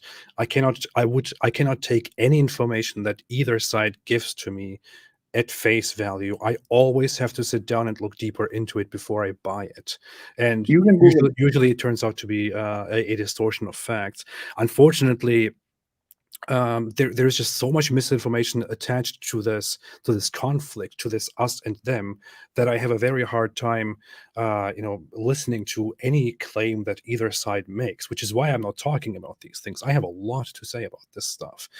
No, So I wouldn't you can Google take whatever I'm that telling you. at face value. Even the Kashmir Files movie itself, I mean, what I did was to go through it and to fact check it and to quickly figure out that a lot of distortions took place and a lot of claims in the film itself were made out of thin air, such as the numbers of people who are killed. The claim is, well, that we don't actually, the number wasn't accurately represented, but how do you know the number? You don't know the number, you're just making it up. So there's Do a you lot know of the misinformation going on. Do you know the number of people killed by Taliban in Afghanistan? We don't know. We don't know exactly. We have Okay. estimates. We have In estimates based Kashmir, on what we know. thousands were killed, and the movie only shows only a couple of percent. We don't know that. We don't really know Exactly the same. Like Taliban, you don't know how many. the numbers that we have. I know, but with the Taliban in Afghanistan, we go by findings. That are actually made. We go by evidence and say at least so much, probably so much. In Kashmir, we would say, okay, at least so much, because that's what the evidence shows, and probably so much. But that film, for example, says no, so many thousand people were killed. You cannot make such a claim out of thin air and then expect people to believe that. If you do believe that, then you have low standards for what you accept as evidence. No, I'm not. I'm not substantiating anything. But the movie is saying. All I'm saying is that there has been a lot of killing. Otherwise, not so many lakhs I understand that. I think we have said people enough.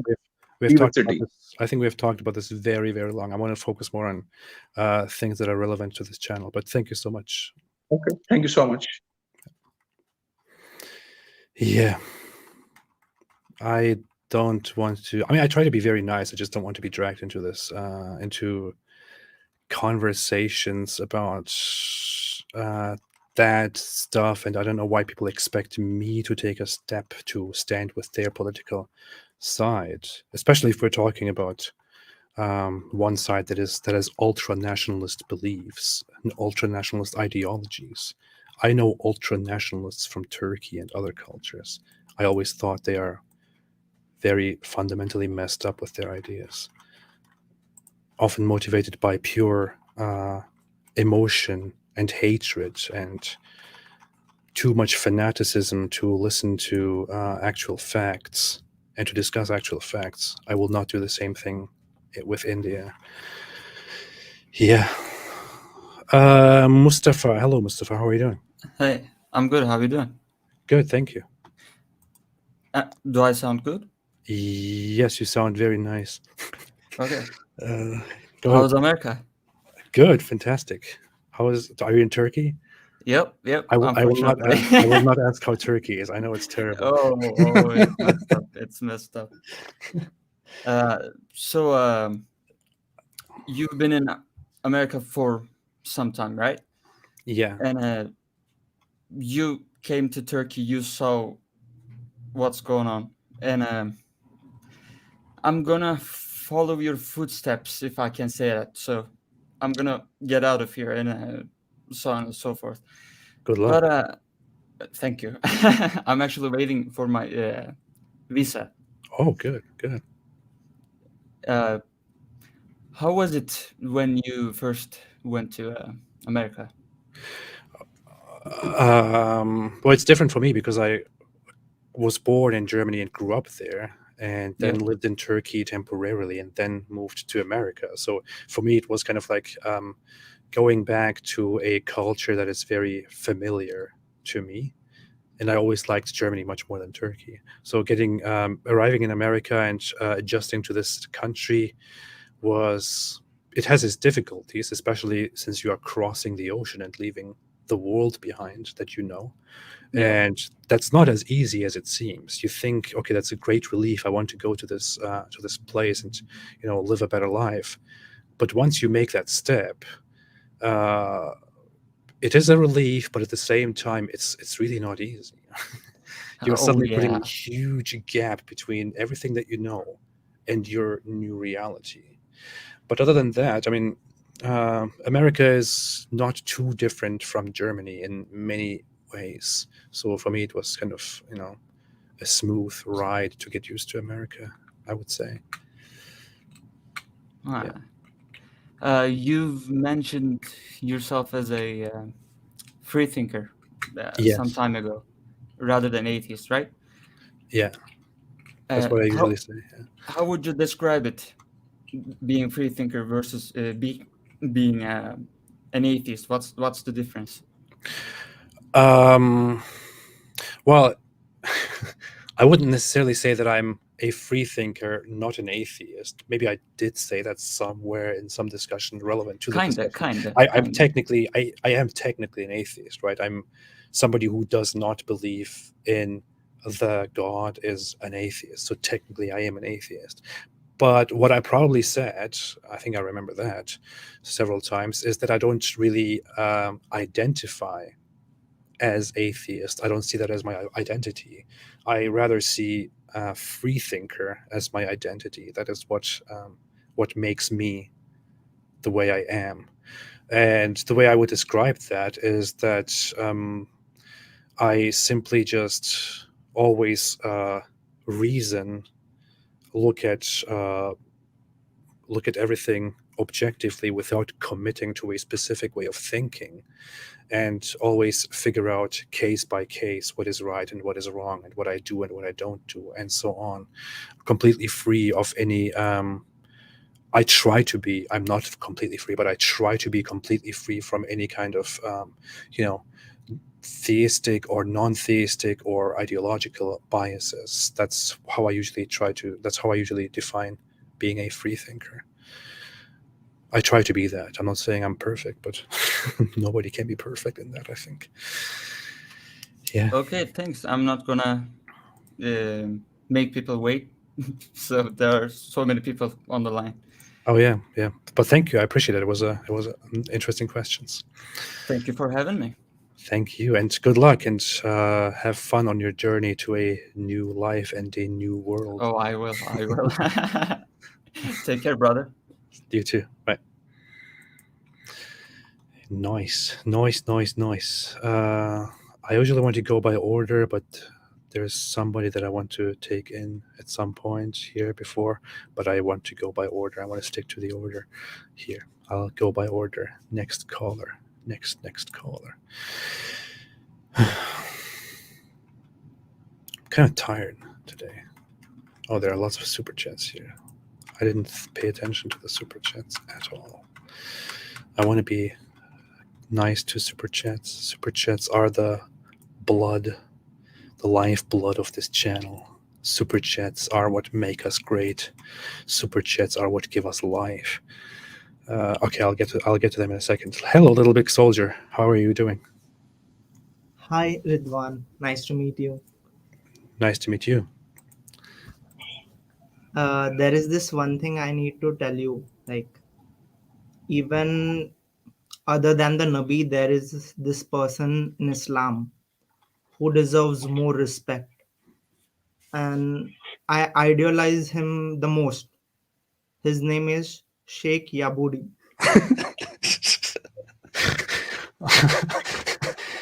I should have seen that coming. I don't know what I was expecting. Jeez. Yeah, so what what do you want to tell us about Sheikh Yaboody? I hope there is no need to mention my identity or like nationality because you will invite me to US probably. But I usually think that inviting a billion people to US would be a chore. Instead, I invite you to India instead. I think. What if Sheikh Yaboody invites you to America? I'll be there. What if he tells you move to America? I will probably go on Mars if he tells me to. That's fantastic. I'm so proud to hear that. Sheikh Yaboody is the best. Thank you for bringing him up. Sorry to interrupt. There are two quick points I need to make. There is this guy who makes all sort of sense from the subcontinent. He's from Pakistan. You can note his name down. Engineer Muhammad Ali Mirza. Unlike Muhammad Hijab and like Farid, he does not make any personal remarks on people and he follows the Quran and Sunnah to the point. So literally, I think that he is the only guy who is making sense currently in the Muslim world. And considering the subcontinent, the Muslim population in the subcontinent is predominantly dominant around the world. Like, so you should probably check him out, Muhammad Ali Mirza. Is that an Ahmadi or is that just a regular? No, he is a Sunni. I can. That sounds like a very Ahmadi name to me on the first when I hear it, but yeah. I have commented his name in the private chat. Okay. I'll check it out. Yeah, I don't know. I will check it out. Thank you for the recommendation. I will not waste any more of your time. Thank you. Certainly you are having patience letting everyone. Thank you. Thanks for joining, and remember, move to America and make this channel American. All right. With that in mind, thank you so much. Bye, Sheikh Yaboody. Bye. I will tell him that you said bye. Oh boy. Hey AP, any update on the epilepsy series? I'm in touch with Abdullah Gondal. We'll probably get back to that soon. We will get back to you, Sarah. AP, please reach out to a guy named Hamza. A lot of Muslims in his comments are trying to convert him. A guy named Hamza. It's very common that a guy is named Hamza within Muslim culture. Oh, you mean that guy, that naked guy with the towel? Sorry for that description. Yeah, I think I know who you're talking about. The guy who, yeah, okay. I think I know who you're talking about. He was recently hosted by Muslims who tried to make him believe in Islam again or something like that. Yeah, maybe. Hello, Robert Moshe Thompson. How are you doing? Hi, can you hear me? Yes, I hear you. Okay, nice to meet you. I have a question about your experiences in Turkey, particularly about the Alevis, because I haven't heard you mention them, but I mean, you said you grew up in a Sufi Sunni household.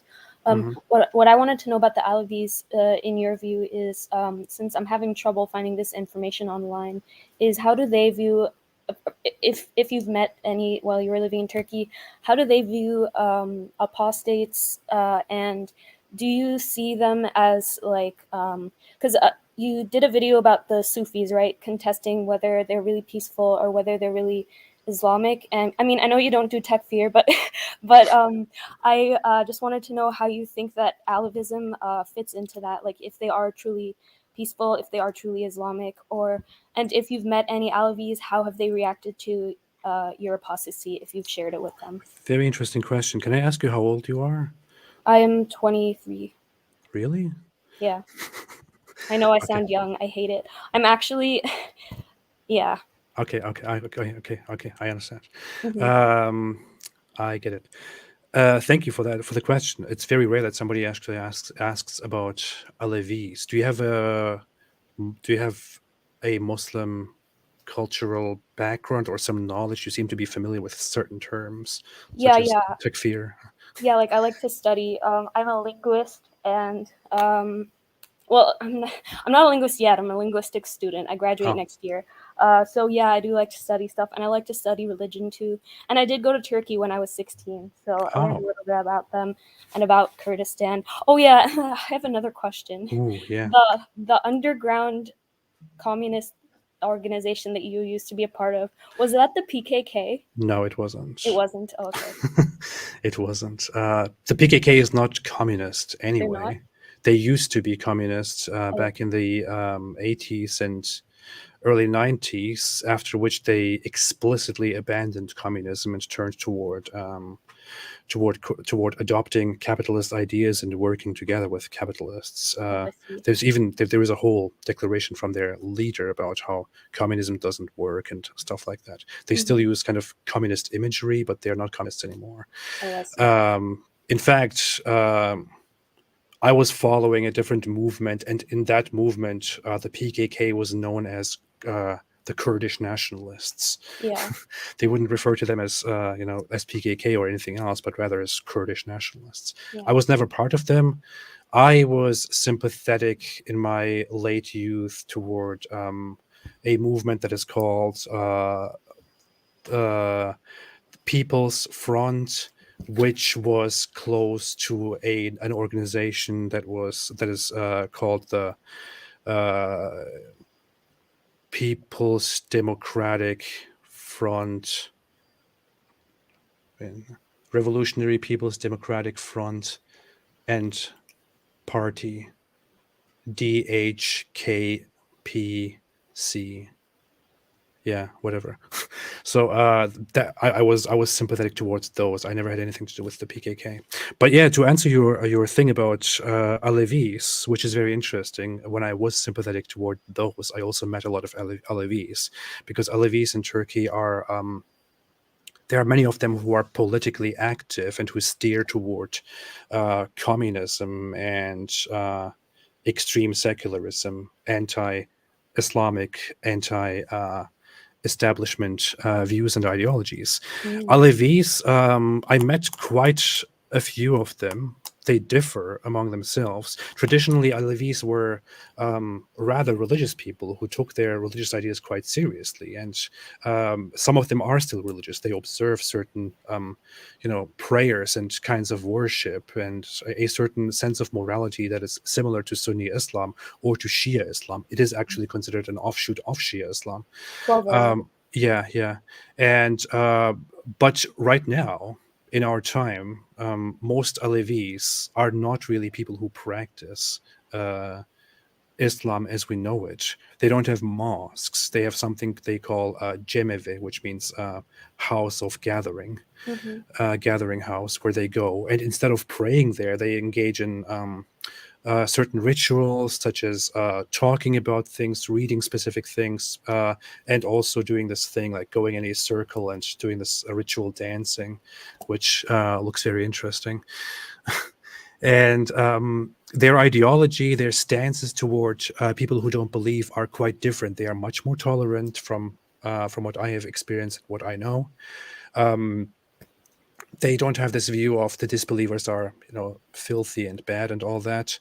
They have a more open-minded perspective. When it comes to people who leave the Alevi community and become part of Sunni Islam, they have a problematic view of them. They look at such people who deflect and become Sunnis with a little bit of anger and resentment and sometimes hatred, because they feel like, how dare you leave us and become part of the oppressor, or of the bad guys, that they do have that perspective. But I have not seen that they are particularly hostile or anything about people who leave their religion. In fact, I know many Alevis who don't even believe in God. I mean, many of them don't even believe in God. Many of them don't believe in Islam. They just revere Ali, for example. They hold him in very high regard. Muhammad's dear beloved son-in-law and and cousin. Yeah, that's I think all I can say about them. Awesome, thank you. Oh yeah, also, I have a pun. Tell me if it's viable or not. Okay, what do you call a mufti who doesn't practice what he preaches? Tell me. A munafiq. Okay. Yeah. It works. It works, right? If the other person understands what you're saying, then it's kind of funny. Yeah, the only issue is a lot of people don't know what fiqh is. Yeah, that's the problem. Like, huh? So yeah. But if you're talking about somebody who is familiar with the terminology and with Arabic, they will probably get it. It's funny. Okay, yeah. Enjoy the rest of the stream. Goodbye. Thank you so much. Thank you for joining. Have a good day. Bye. That was fun. Something different. Dude, have I been live for an eternity? How long have I been live? I have no idea. It's been 2 hours. Oh, okay. It's fine. We can go longer. I haven't done this in a while, and I really enjoy it. So there is that. I also want to, this week or next week, maybe I want to make a stream where only Muslims call. That would be very interesting. By the way, I extend my invitations to all Muslim apologists to come onto this channel and to have a one-on-one discussion with me. I want to show you that I am completely open to such discussions, although you might think I'm a bug or something. Yeah, next person in line. Hello, Nameless. Hello. Hi. Yeah, can you hear me? I hear you, yes. Oh yeah, I wanted to talk about Syrian refugees and how the West treats them versus what the Muslim world treats them. What do you want to say about it? I mean, I live in a Middle Eastern country, and even here, when I apply and they know that I am from Syria, so they don't even allow me to apply. And I mean, I'm in a uni, and universities are supposed to be like places to share ideas and such things. So there was this like political club that like I wanted to join, and when you know that you're not from that country or from other countries, they don't even allow you to join, even though like it's like you're just as students as they are. And Okay. Just a few. I think I missed a few facts. Sorry for my attention span. You are a refugee. Is that what you said? In a Middle Eastern country. I don't want to. In a Middle Eastern country. Okay. Reasons. And you are a Syrian refugee in a Middle Eastern country. Is that right? Okay. Yeah. I see. Yeah. I see. I get it. And I mean, like, but and you have a lot of trouble. I have like other family members, like when they went to European countries, and now they are like fully citizens. And even now, when after like 10 years of the war in Syria, I'm still my situation is like still mixed, and I mean still not stable. Even though like I've been in this country for 10 years, I can't say that this is my home, because I mean, as a country, like I don't blame them, but all the time they say like that we are Arab brothers, and they name the name of their army is the Arabian army, so that it defends all Arabs and stuff like that, you know, and how hypocritical they can sometimes be. We experienced the same thing with the Palestinian issue, didn't we? I mean, when they were all the Arab countries, the Arab League was up supposedly in support of all the suffering of the Palestinian Arabs and all that. But as soon as the Palestinian Arabs tried to find home or refuge in other Arab countries, they immediately got the response of not here, sorry, get out of here. It's very hypocritical. Do you experience a lot of like explicit do you even call that racism? Like do you experience like hostility because you are a different kind of? No, to be honest, like the people know, they treat you like you are their brother, and like they don't mind it. But the government itself just try to like cater to the public, that they are all, that they care about other nations, you know. So like I mean, even in Syria, when people hear about Syria, they think that like Islam ruined Syria. But even like Hafiz al-Assad, he is the father of Bashar. So the police used to like take off the hijab of Muslim women, something even in Western country doesn't happen. And like I'd hear stories that you should never go to pray in a mosque, because police would be in a mosque and see who goes to pray, and they ask you, why do you go to pray? Do you have some like agenda or affiliation to some group? And like even I used to hear this joke about a Christian being in a prison because he had a beard. So he was in a prison for like 10 years, and they put you in like in an unknown place and not even look to your case. So he was like in this unknown place for 10 years, a Christian, for just they thought he was a Muslim because he has a beard. So the takeaway is that European countries treat Syrian refugees much better than Middle Eastern countries treat refugees. Yeah. Do you have a chance of leaving that Arab country? Do you ever have the desire of going somewhere else? Yeah, how did it happen that you landed in a Middle Eastern country instead of going with all the others? We wanted, when we came here, we wanted to stay here for 7 days, but we wanted to apply to go to the US, then we couldn't. But we had in 2016 we had the chance to go to the United States, and we got vaccinated. Then Trump got the Muslim ban, so I still have to stay here because of okay, with that ban. Oh. I see.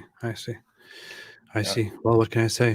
I wish you all the best. I hope that the region becomes more livable again. I don't know. What do you think about just a very quick question. What do you think about the Syrian conflict? How was life before the war? Like as a kid, like people knew that they were living in like an authoritarian regime and stuff like that. But and even as a kid, like I was like 7 years old, and people, my parents didn't tell me anything. They just told me never talk about politics. Like they used to tell me stories about how children got their nails cut off because they talked about politics, and these horrible stories, you know. Mm-hmm. Because I think this is how the war started. Even like this story did happen, but I don't know how much it affected. So in Homs or some other city, school kids went and wrote on the school like F Bashar is a donkey, Bashar is stuff, Bashar is the ruler of the country. So they wrote stuff. They wrote these sentences. The next day, police showed up and took all the children, and they were completely missing.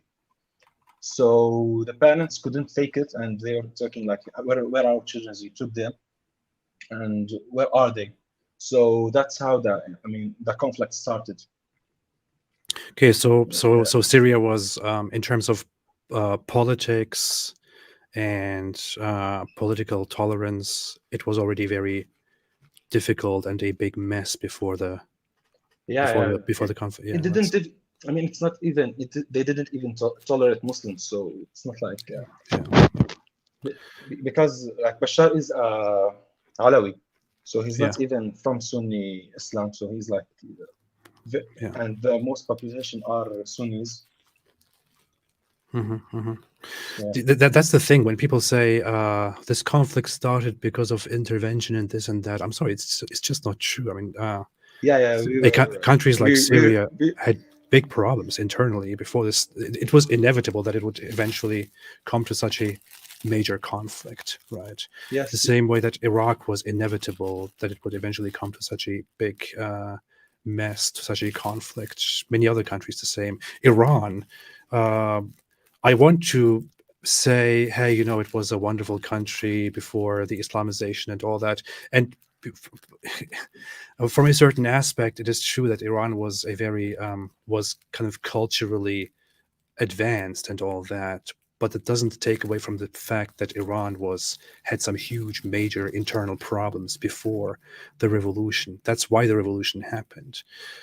Before Islamism, Iran already had its internal conflicts that eventually led to these civil wars. Many Middle Eastern countries suffer from these same things. And Syria is an old country. It's not like it was somewhat new. Like my city is like one of the oldest cities in the world. So we were horrible much before. Yeah. Well, thank you for joining and sharing this with us, Nameless. I appreciate it. Thank you. I wish you all the best and hope everything goes better in the future. Oh, thanks. Bye. I'm not an Iranian. Who said AP is an Iranian? No, you said is AP. No, I'm not. I have nothing to do with Iran. I am of Turkish origin. My parents are Turkish, and they're very happy about being Turkish. Turkish. Yeah, that's what's up. That's what's up. I quickly want to read some super chats and then take a few more guests. PewDiePie said, "Why Joker Nike changing meaning of word in verses?" I don't know. You have to ask him. Toby Love said, I watched AP on Atheist Experience, and he and Matt were awesome. They made very good points about hell. If you is curious, watch the latest debate. The episode. Why did I say debate? Yeah. Thank you. I am now a permanent host on Atheist Experience, by the way. They invited me and they offered me to become a permanent host on Atheist Experience. So I will now be there several times every month to host the show together with Matt Dillahunty or with somebody else. I was very surprised when they made that offer to me. I thought they would never invite an ex-Muslim to become a permanent host, but that did indeed happen. So I will be there from now on, and I have a platform there, and that's very nice. I just expect more people to call in, and especially more Muslims to call in and to talk about Islam. there. Stop Scamming Man said, even if I bought into the... We already read that, right? At the very beginning. Thank you, though. Shish Kebab said, hi, Daddy. Thank you. Stefan Bonar said, Islam doesn't accept that humans are created in the image of God, so they have no basis for human rights. Funny enough, it actually says that humans are created in that image, but Muslims deny the actual interpretation of that and say, no, you cannot say that. So humans are not created in the image of God in the same sense that Christianity says it. And human rights, who cares about human rights? What we care about is the Sharia. But thank you. Erkan Alpgunay said, Ridwan, Islam is a surrender pact. What else would you expect? That was in regards to the early call, the very sad one in Pakistan. I agree. Crazy Flowers said nothing and made a super chat. Thank you so much. Super chats are the lifeblood of this channel. Super chats is what makes this channel great. What a grammatically wrong sentence. The Chinese knew 360 joins centuries before Mo. Possibly. Lots of things were known that are in the Quran, supposedly miracles that were known long before the Quran. But I appreciate your input. M. Doug said, I just found that there are 340 joins, but in 1995, someone added joins in the year. I don't know enough about this to comment on it, but it's interesting. Hadrian made a super chat and didn't say anything. Frodo said the Chinese knew these centuries before Mo. Thank you for the contribution, and thank you. Benny Olsen made a super sticker, which I cannot see here, but I appreciate it. And with that said, I will move on to the next call. AP, are you aware of ISIS guy left Islam? I am. Yes, I will talk about that soon, hopefully, when I can. Stefan Milojevich said, any medical doctor here to explain the 360 joints? Yeah. All right. So, Banksy Style Life. Hello, Banksy Style Life. Hello, Mr. Apostate Prophet. It's been a long time that I've been wanting to actually catch your attention because I'm an avid attendee at Speaker's Corner, so I know many of your best friends, Ali Dawa, Mohammed really? Ijab, Hatun Tash, Kay from Soko Films. I believe you speak to all of these individuals from time to time. Yeah. So yeah, I've been trying to get on your radar because first of all, I would like to give you an open invitation to have a longer chat potentially on my channel if possible. So that would be lovely if the time arises at any point in the future. But the reason I actually waited for this was I actually wanted to let you know. Did you know that there's a scientific miracle of Islam that they explain why meat goes bad? Did you ever know about that? I do. I'm glad you're aware of the details of this because in the Sahih. Why did I never make a video about that miracle? I know. Maybe I should let Sheikh Yaboody talk about that miracle. That's why I wanted you to actually. I wanted to bring this to your attention because I think it is critical for us to know that these scientific investigations and miracles that the Quran or the Muslim world has given to us. Please share this great wisdom with us so that everyone can know. According to Sahih Bukhari 3330, the Prophet, peace be upon him, of course, said, "But for the Israelites, meat would not decay, but for Eve, wine. Oh no, sorry. But for decay, wives would never betray their husbands. So it is the Israelites' fault that meat goes bad, and it is Eve's fault that women cheat."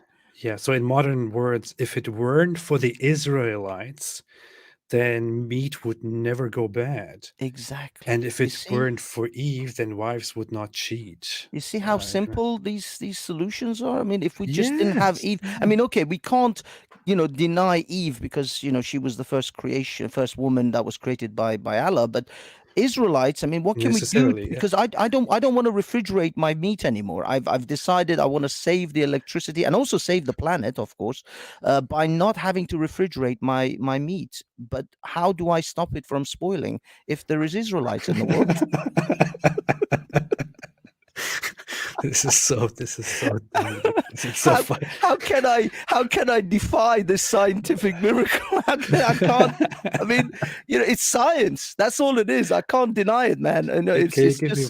It's science. Give me the number of the hadith again, please. It's I want to put it on the screen. 3,330. It's Sahih Bukhari, book 60, hadith 5. At least that's according to sunnah.com. I can Well, post the link for you. Okay, and I don't know if you I have a different version here. I have 3399 here. It's basically the same thing.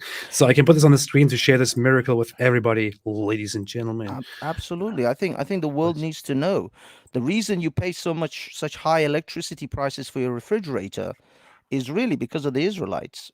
Yeah. Otherwise, in this very authentic hadith in which Muhammad uttered some very miraculous words, we very clearly see that he said, were it not for Bani Israel, which means the sons of Israel, were it not for the sons of Israel, meat would not decay. And were it not for Eve, no woman would ever betray her husband. In this miraculous narration, Muhammad clearly told us that if you have meat at home, so if you go to the store and you buy steak and you want to cook it, but you leave it there and you forget it, and the steak goes bad, then you know whose fault that is? The Israelites. It's their fault. It's the Israelites' fault that your steak goes bad. And that is why you need a fridge. And that is why every steak has an expiration date. That's what's going on. See, I mean, I don't want to be all conspiratorial, but it looks like the Jews did this one too. It's always the Jews' fault. I know. It's amazing, isn't it? The Jews do Absolutely. everything. They have these amazing powers. It's and amazing. It's Here they are amazing. responsible for the decay of flesh. So You yeah, know, when humans die and decompose, it's also because of the Jews, I guess. Well, apparently only the human beings decay because the prophets don't decompose. Is that correct? Yeah, The prophets don't allegedly, yes. decompose. They are immune from even though Muhammad himself was decomposing because they left him 3 days out whilst they were debating on how to bury him. I've heard this. Is this actually true? I'm not sure if it was 3 days. I think it might have been actually. Wasn't it the next day? I don't want to be unfair here. I know that as soon as he died and he had his last breath, Umar and Abu Bakr heard that there is a commotion, there is a gathering going on. And they were like, wait a minute, what the hell is going on? Let's go there quickly. So they left him there. Yeah. They left his dead body there and immediately went and then spent the entire day and the night fighting about who is going to become the leader of the Muslims after Muhammad's death. Nobody cared about the dead body of Muhammad. Doesn't seem to be. Even though Muslims nowadays insist that the body has to be buried practically within 24 hours. But Muhammad himself wasn't that important, I guess, to them. Yeah. Nobody cares about Muhammad. To do that. Yeah. Amazing. Anyway, I'm going to leave you, sir. Thank you so much. I don't want. I know there's a lot of people waiting, and a lot of poor people have been waiting probably hours like me. So thank you, but I will absolutely appreciate if I can ever grab you for a hot minute and have a shoot me an email with you. Shoot me an email. I will find. Say I'm this guy and say meet and Israel, and I will immediately respond to that. Exactly. Meet in Israel. That's our code name. Meet in Israel. That's how I'll find you. Awesome. No worries. Thank you, sir. Thank you. Have a great night. Thank you. And give my best to David Wood when you talk to him as well next. I will. Thank you. Cheers. Bye-bye. Bye. Well, that was interesting. That was good. Yeah, there are some people who just joined, and I'm sorry to say that I will not be able to take most of people who just joined and who joined, I don't know, within the last half hour or so, because I will have to leave soon. But I want to take maybe one or two more guests here before we leave. One of them is Gin and Tonic. Gin and Tonic, I have you waiting. You're the next after this one. Hello, Dr. Agon. Hello. Hello. Can you hear me? Hello. I hear you. Yes. All right. Okay. Two things here. This is about the 360 joints. This is what it mentioned by Brother Janitor just now. Mm-hmm. All right. Just to let you know, I've studied about these things before. I think many years ago.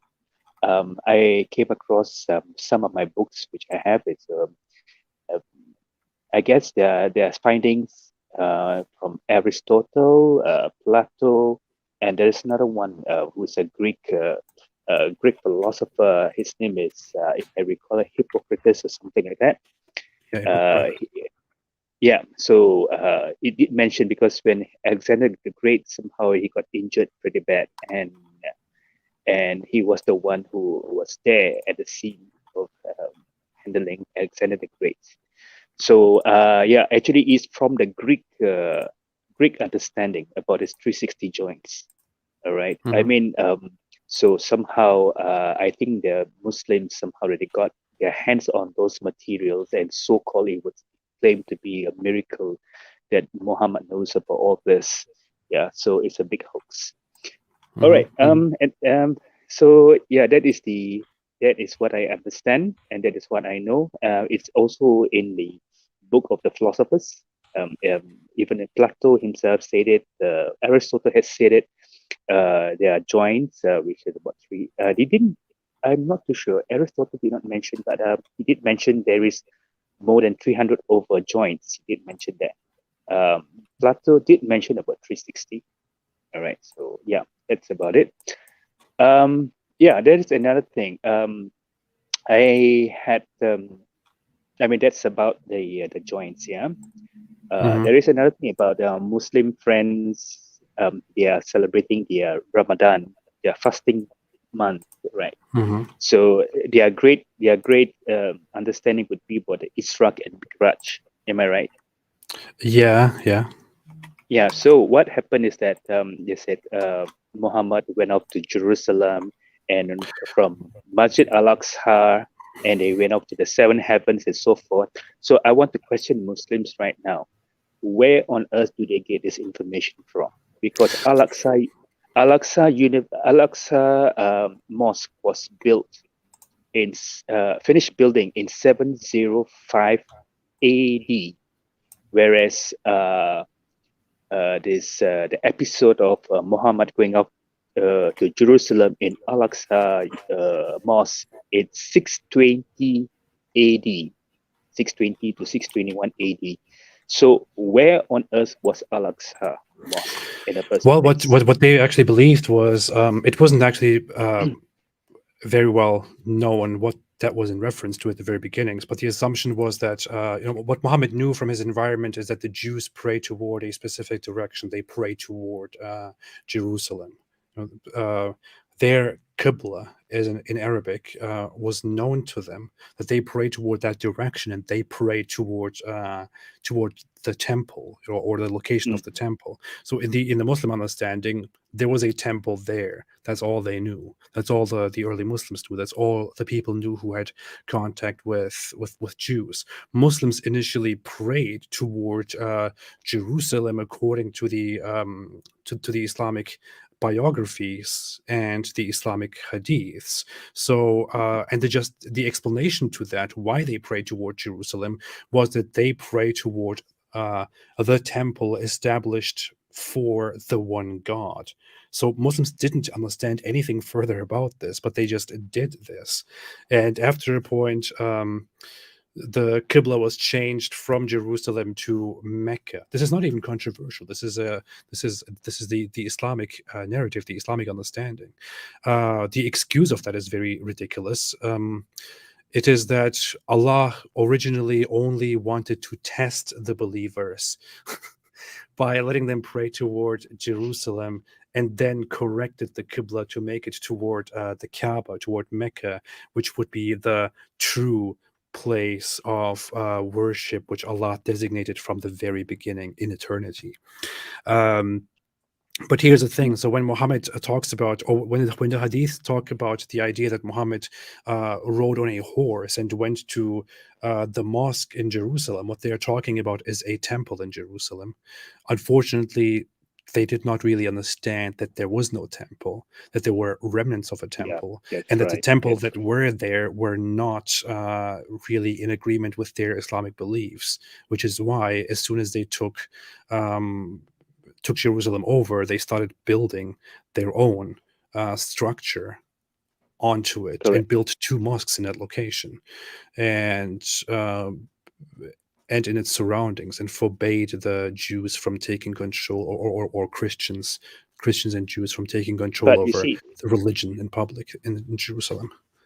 AP, because in history, I mean, Islamic history does indicate that all these mosques were built after the death of Muhammad. Mhm. So how on earth they I can know come up? it's Because it, in it the doesn't first make place, sense. He goes mm, somewhere that he goes to a place apparently in that narrative that doesn't exist. So mhm. maybe he traveled in time. I don't know. You never know. Yeah, because he mentions Al-Aqsa. The Al-Aqsa means the furthest mosque. Am I right? In the Yeah, Islamic yeah. narrative, Yeah, yeah. it's the first So mosque. So you see, when they mention Al-Aqsa and this episode of him flying in this so-called time machine or whatsoever, this Burak, you know, it happened in 620 to 621 AD, Mhm. and after that he died in 632 AD. The Al-Aqsa mosque was finished building in 705 AD. I mean, it does not make sense. I want every Muslim to, come up with some logical answers. Please, Yeah, I mean, please it is make me a Muslim. it Please is make a me a thing. Muslim. It is a thing that Muslims need to confront, need to discuss, and need to look at. It is true. I mean, yeah, there's nothing more to say about this. According to the hadiths, he traveled toward the farthest mosque, and the farthest mosque in their time was just the mosque that is in Jerusalem. That's because Jews prayed toward that direction. They didn't know anything further about this. He couldn't have gone to a specific mosque that exists there. What they called mosque or masjid was the Jewish temple, but it didn't exist there. It simply wasn't there. But of course, they can find their explanations about this, and can somehow explain it away. But you really have to ask yourself, why did Allah make people pray toward Jerusalem to begin with? Aren't Yep. Muslims supposed to have their own ummah and their own conditions, their own place of worship? Don't they always claim that that the Jews were a different ummah and Muslims are a different ummah? So why would they pray toward Jerusalem and toward walls of a temple that were corrupted according to their own beliefs long ago, and Correct, toward a correct. place of a masjid that never existed? It is really it's hugely complicated, but there's just so much that needs to be discussed here, and Muslims prefer not to discuss these things, in my experience. Correct. But I appreciate your call very much. Thank you so much. Thank you, AP. All right. Have a Take care. fantastic day. All right. Bye-bye. Take care then. Bye. Bye-bye. Bye-bye. Hello, Gin and Tonic. Hey, AP. Yeah, I think we actually. Can you hear me? Yes, I hear you. Yeah, I actually think we did or the previous host and you did a interview on our channel a while back, 4 years ago. Yeah, a long time ago. That was when I just started doing YouTube videos, I think. Yeah, I actually took over the show. My name is Nick. We started going again recently. Oh. But yeah, I actually have 3 questions for you. The first thing is, I was promised a check from Israel and for promoting Shaitan's Vicious for doing this. Did you get your check yet? No, I didn't. I think there's a problem with the deliveries or something right now because of COVID, but I didn't get my check. My check comes from Mossad for criticizing Islam, but I haven't received it yet. So yeah. For sure. So yeah, like getting into the actual questions here. Do you? I actually find this a huge problem when people say it. Do you honestly believe the religion itself can be reformed, like many of the moderate or liberal Muslims say, or do you think it's a lost cause and they're really just almost brainwashed in a sense to believe that? Islam can't be reformed. I think it's impossible to reform Islam. The same number of reformists that existed today have existed throughout Islamic history, and they haven't achieved anything. That's the problem. Islam. I mean, we have the whole reason why Islamic theology and Islamic creed and Islamic doctrine were established around, with within 300 or 400 years after Muhammad's death were the existence of Muslims who did not take their religion very literally and who took it into other directions and different understandings of what Allah actually is and what He actually wants from you. And those people who were branded as heretics, they have existed throughout time. They exist today as reformist or modernist Muslims. They don't increase in number. They don't really make much of a difference.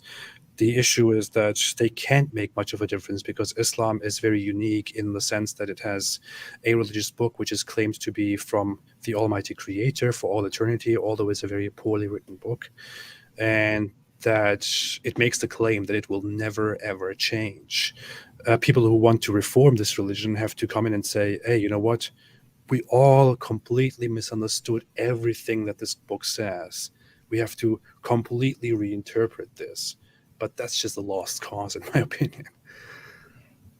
For sure. Like, and it always gets me because, like, I really don't know how area civilization people that, or whatever you would like to call it, it's an area that invented algebra and such, but to this day they still believe a dude flew to heaven on a winged donkey, or like, which is the equivalent, like a Dollar Tree unicorn with wings.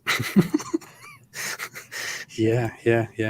I mean, to be fair, the Muslim society, Muslim conquests happened by taking over different civilizations that had access to a lot of education and different philosophies, which brought the many inventions and thoughts and philosophy in the Islamic world into existence. And we're not just talking about the sciences. We're not just talking about algebra and all that. Even hadith studies, for example, right? The studies of narrations of Islamic hadiths, where all the authors of the 6 major hadith books are of non-Arab origin. They are all from Persia or from Uzbek origins and from different cultural origins, from cultures that had a tradition of studying things more analytically, and looking at different scientific findings of their past. It wasn't Islam that brought forth some great education and some great insights into the world, and it was Islam itself which brought an end to scientific advancement. For sure. Is what I Yeah. would say. Yeah, definitely. And I think you've been doing it for a long time. So I'll just say one short thing before. Like, yeah, I think it would. Ever since that I watched that interview and then took over the show, I was hoping that we can probably do something on my channel again, like the last thing. So I'll shoot you an email with that. Sure, yeah, definitely. I would love to join and have a conversation. That would be nice. Yeah, and hopefully we can make that Strain's goal. One of the goals there to make an atheist shahada, possibly make do you accept Stephen Hawking as the one true astrophysicist or something like that? Yeah, maybe. That sounds good. That sounds very good. Let's do that. Just shoot me an email. For sure. Okay. Yeah, I think there's some other people in the private chat that have been waiting for like an hour or so. But yeah, I'll get out of here for that. But I'll definitely shoot you an email, either from my personal one or from the Gin and Tonic show email. Thank you so much. Awesome. And shout out to the Gin and Tonic show. Amazing. Thanks. Okay. For sure. All right. Thank you so much. Thank you and bye-bye. What? Oh yeah, I'm sorry. Yeah, this was a very long stream and some calls were very long. I know some people have been waiting forever. The thing is, if I just take everyone who's been waiting forever now, then I will never get out of here. So I'll have to end this today. I will try to make another call and show very soon. But before I leave, I'll quickly read the super chats. So from this point on, I'm sorry, I cannot take any more callers or visitors. So if you're waiting for that, thank you for patiently waiting. Unfortunately, next time, maybe next week. Stefan Miljevic said, I would call AP, but my room is like atomic bomb fell in it. That's how my room always was when I didn't have parent responsibilities. Opal Ian said nothing, made a super sticker which I cannot see, but I appreciate it. I appreciate it. Benny Ollison made another super sticker which I cannot see, but I appreciate it. I think I can see it over here somewhere. Yeah, okay, I appreciate it. Thank you. Jazz Max said, I'm hearing some feedback. Jazz Max made a super chat and said, ask him who is Shiv Sena group, Army of Lord Shiv. Oh, you were talking about that Hindu nationalist guy. Too late. Too late. Shiv Sena. Maybe I should make a note of that just to know more about that myself, because I love reading about stuff that I will never care about. But thank you. Sina Personiyat said, it's funny how back in Iran we strive to go to Turkey to be rid of IRI, and here you are trying to do the same from Turkey. Yep. Turkey has some bad political Islam stuff going on in today's times. Sojkovic, I'm very tired, I can't talk anymore. Sojkovic made a super chat and said, atheism is not an ideology, simply just a state of mind of not believing in a higher power, and that's all, not more, not less. Yes, I agree. And you could say that atheism in its different forms is an acknowledgement or the admission that you don't believe that there is such a thing, but that's all there is to it. It has no further implications on how you feel about religions and all that. Erkin Alpkinen said, female with male name. You never know. I don't want to make any such judgments. Pewju said, avalanche of ex-Muslim. How much you agree? There is an avalanche, and that scholar, what's his name? Bill, I don't know what his name is, said it's going to become an avalanche. It's going to become an avalanche. It's going to become an avalanche if we don't do anything about it. Muslims are leaving Islam, and it's going to become an avalanche. Avalanche. That's what he said. Rollers said, any chance for you to express religious need nowadays? Huh. Do you mean if I feel the need to express religious? No. Sometimes I wish I had some. I don't know. As said, I appreciate certain things about certain religion. Yeah, Bilal Phillips. Thank you, Black Angel. I appreciate some aspects of religion, but I don't need religion for them. Honestly, I'm quite good with myself, in all honesty. Blake said, did you see the video many years ago of a Turkish man saying he can fly with the power of Allah? He was shouting and falling on the floor of a Turkish show. I remember, yes.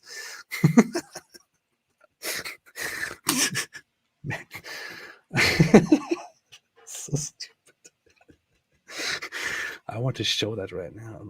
Forget about it. But yeah, you can find it on if you search on YouTube. I remember that video, yes. There was a guy who claimed that he can fly, and he was on this live talk show, and he wanted to demonstrate how he can fly, and then he suddenly goes, Allah! And then he jumps out of his seat and starts rolling around, and everyone is like, what's going on? And then they kicked him out. Ferrer755 said, Kusla of Snusle. Thank you, very funny. Ophidian said, Muslims can rub a fly on the meat. That will do it. Oh yeah, if the meat goes bad because of the Israelites, just take a fly and rub its wings on the meat, and then it will be all right again. That will be good. That will be good. Man, people believe in such idiotic things. I mean, really, man. Just look at this. Let me bring this up again and just look at this stupid. This is the wise prophet, the best man to ever walk the face of the earth. The prophet said, were it not for the sons of Israel, meat would not decay, and were it not for Eve, no woman would ever betray her husband. This is an Islamically authentic narration leading back to Muhammad. He says, it's because of the Israelites that your meat goes bad. But he said something about joints. Hello, Yidi said, hello, Ridwan, I'm your 0.01% Jewish followers. I learned a lot from you, as well as my Syrian ex-Muslim husband. The progressive left seems to be using cries of Islamophobia to promote anti-Semitism. I agree, I see that a lot, and it's very disturbing. What the hell is wrong with people? I have seen that over the last few years. Yes. You said it all. I don't know what to add to that. It's more than just 0.01 though. I think it's like 1 point something %. So there are some Jewish followers. I appreciate that. Benjamin Iota said Jews must have. Is that Iota or is that something else in a different language? And I'm just calling it Iota, which I don't know. Said Jews must have fabricated this hadith. Obviously, yeah, of course. It's always the Jews. They are responsible for meat going bad, but that hadith is actually only stupid because they are also responsible for the existence of that hadith, which it's always their fault. What can you say? And with that, I will have to rest and leave. Everybody go and listen to him, please. I have no idea who, but yes, everybody go and listen to me, to him. Oh, Sheikh Uthman. I still expect Sheikh Uthman to come and join me on this channel so we can discuss everything. I don't know why he doesn't want to come here. I love him. Sandwich Boy said ciao. Soikovic said Superman is a Muslim, a miracle. Duncan Kilburn said Calvinism. Why did you say that? I don't know. Blake said ha ha ha. I completely agree. I entirely agree. Progressive Overlord said, which religion do you think is the most logical? Logical. I don't know. It depends on how you define. Depends on what you mean by logical. In what sense? I find, in terms of understanding the nature of being and the nature of the world, I find Buddhism quite interesting. But in terms of behavior, it's again different. I'm not really sure. I don't know how to answer this question. I need to think about this. La la la la la la la la la la la. Okay, I'm leaving. SAFI, stay away from Islam. Marion Gran Bruham said, well, if it hadn't been for the first woman, there wouldn't be any women, so Muhammad was right. I know, yeah, that's what we're saying. It's right. Muhammad is right when he says, if it weren't for Eve, then women wouldn't disobey or betray their husbands, right? But if you accept that Adam and Eve existed, then Eve is necessarily the first woman, so therefore that he's right. What are you going to say? You could probably come up with the same logic and say Israelites are an essential part of human history in accordance with the Allah's creation and what he determined for humanity and for the earth. Therefore, if there were no Israelites, then the world would not exist and the humans would not exist, and therefore meat would not go bad. You can always make up something. It sounds fun. It's a fun explanation. All right, I'm leaving. Thanks everyone for joining. We'll have another stream hopefully next week. Tomorrow I will be on Myth Vision on Derek's channel, by the way, where we will expect calls from Muslims.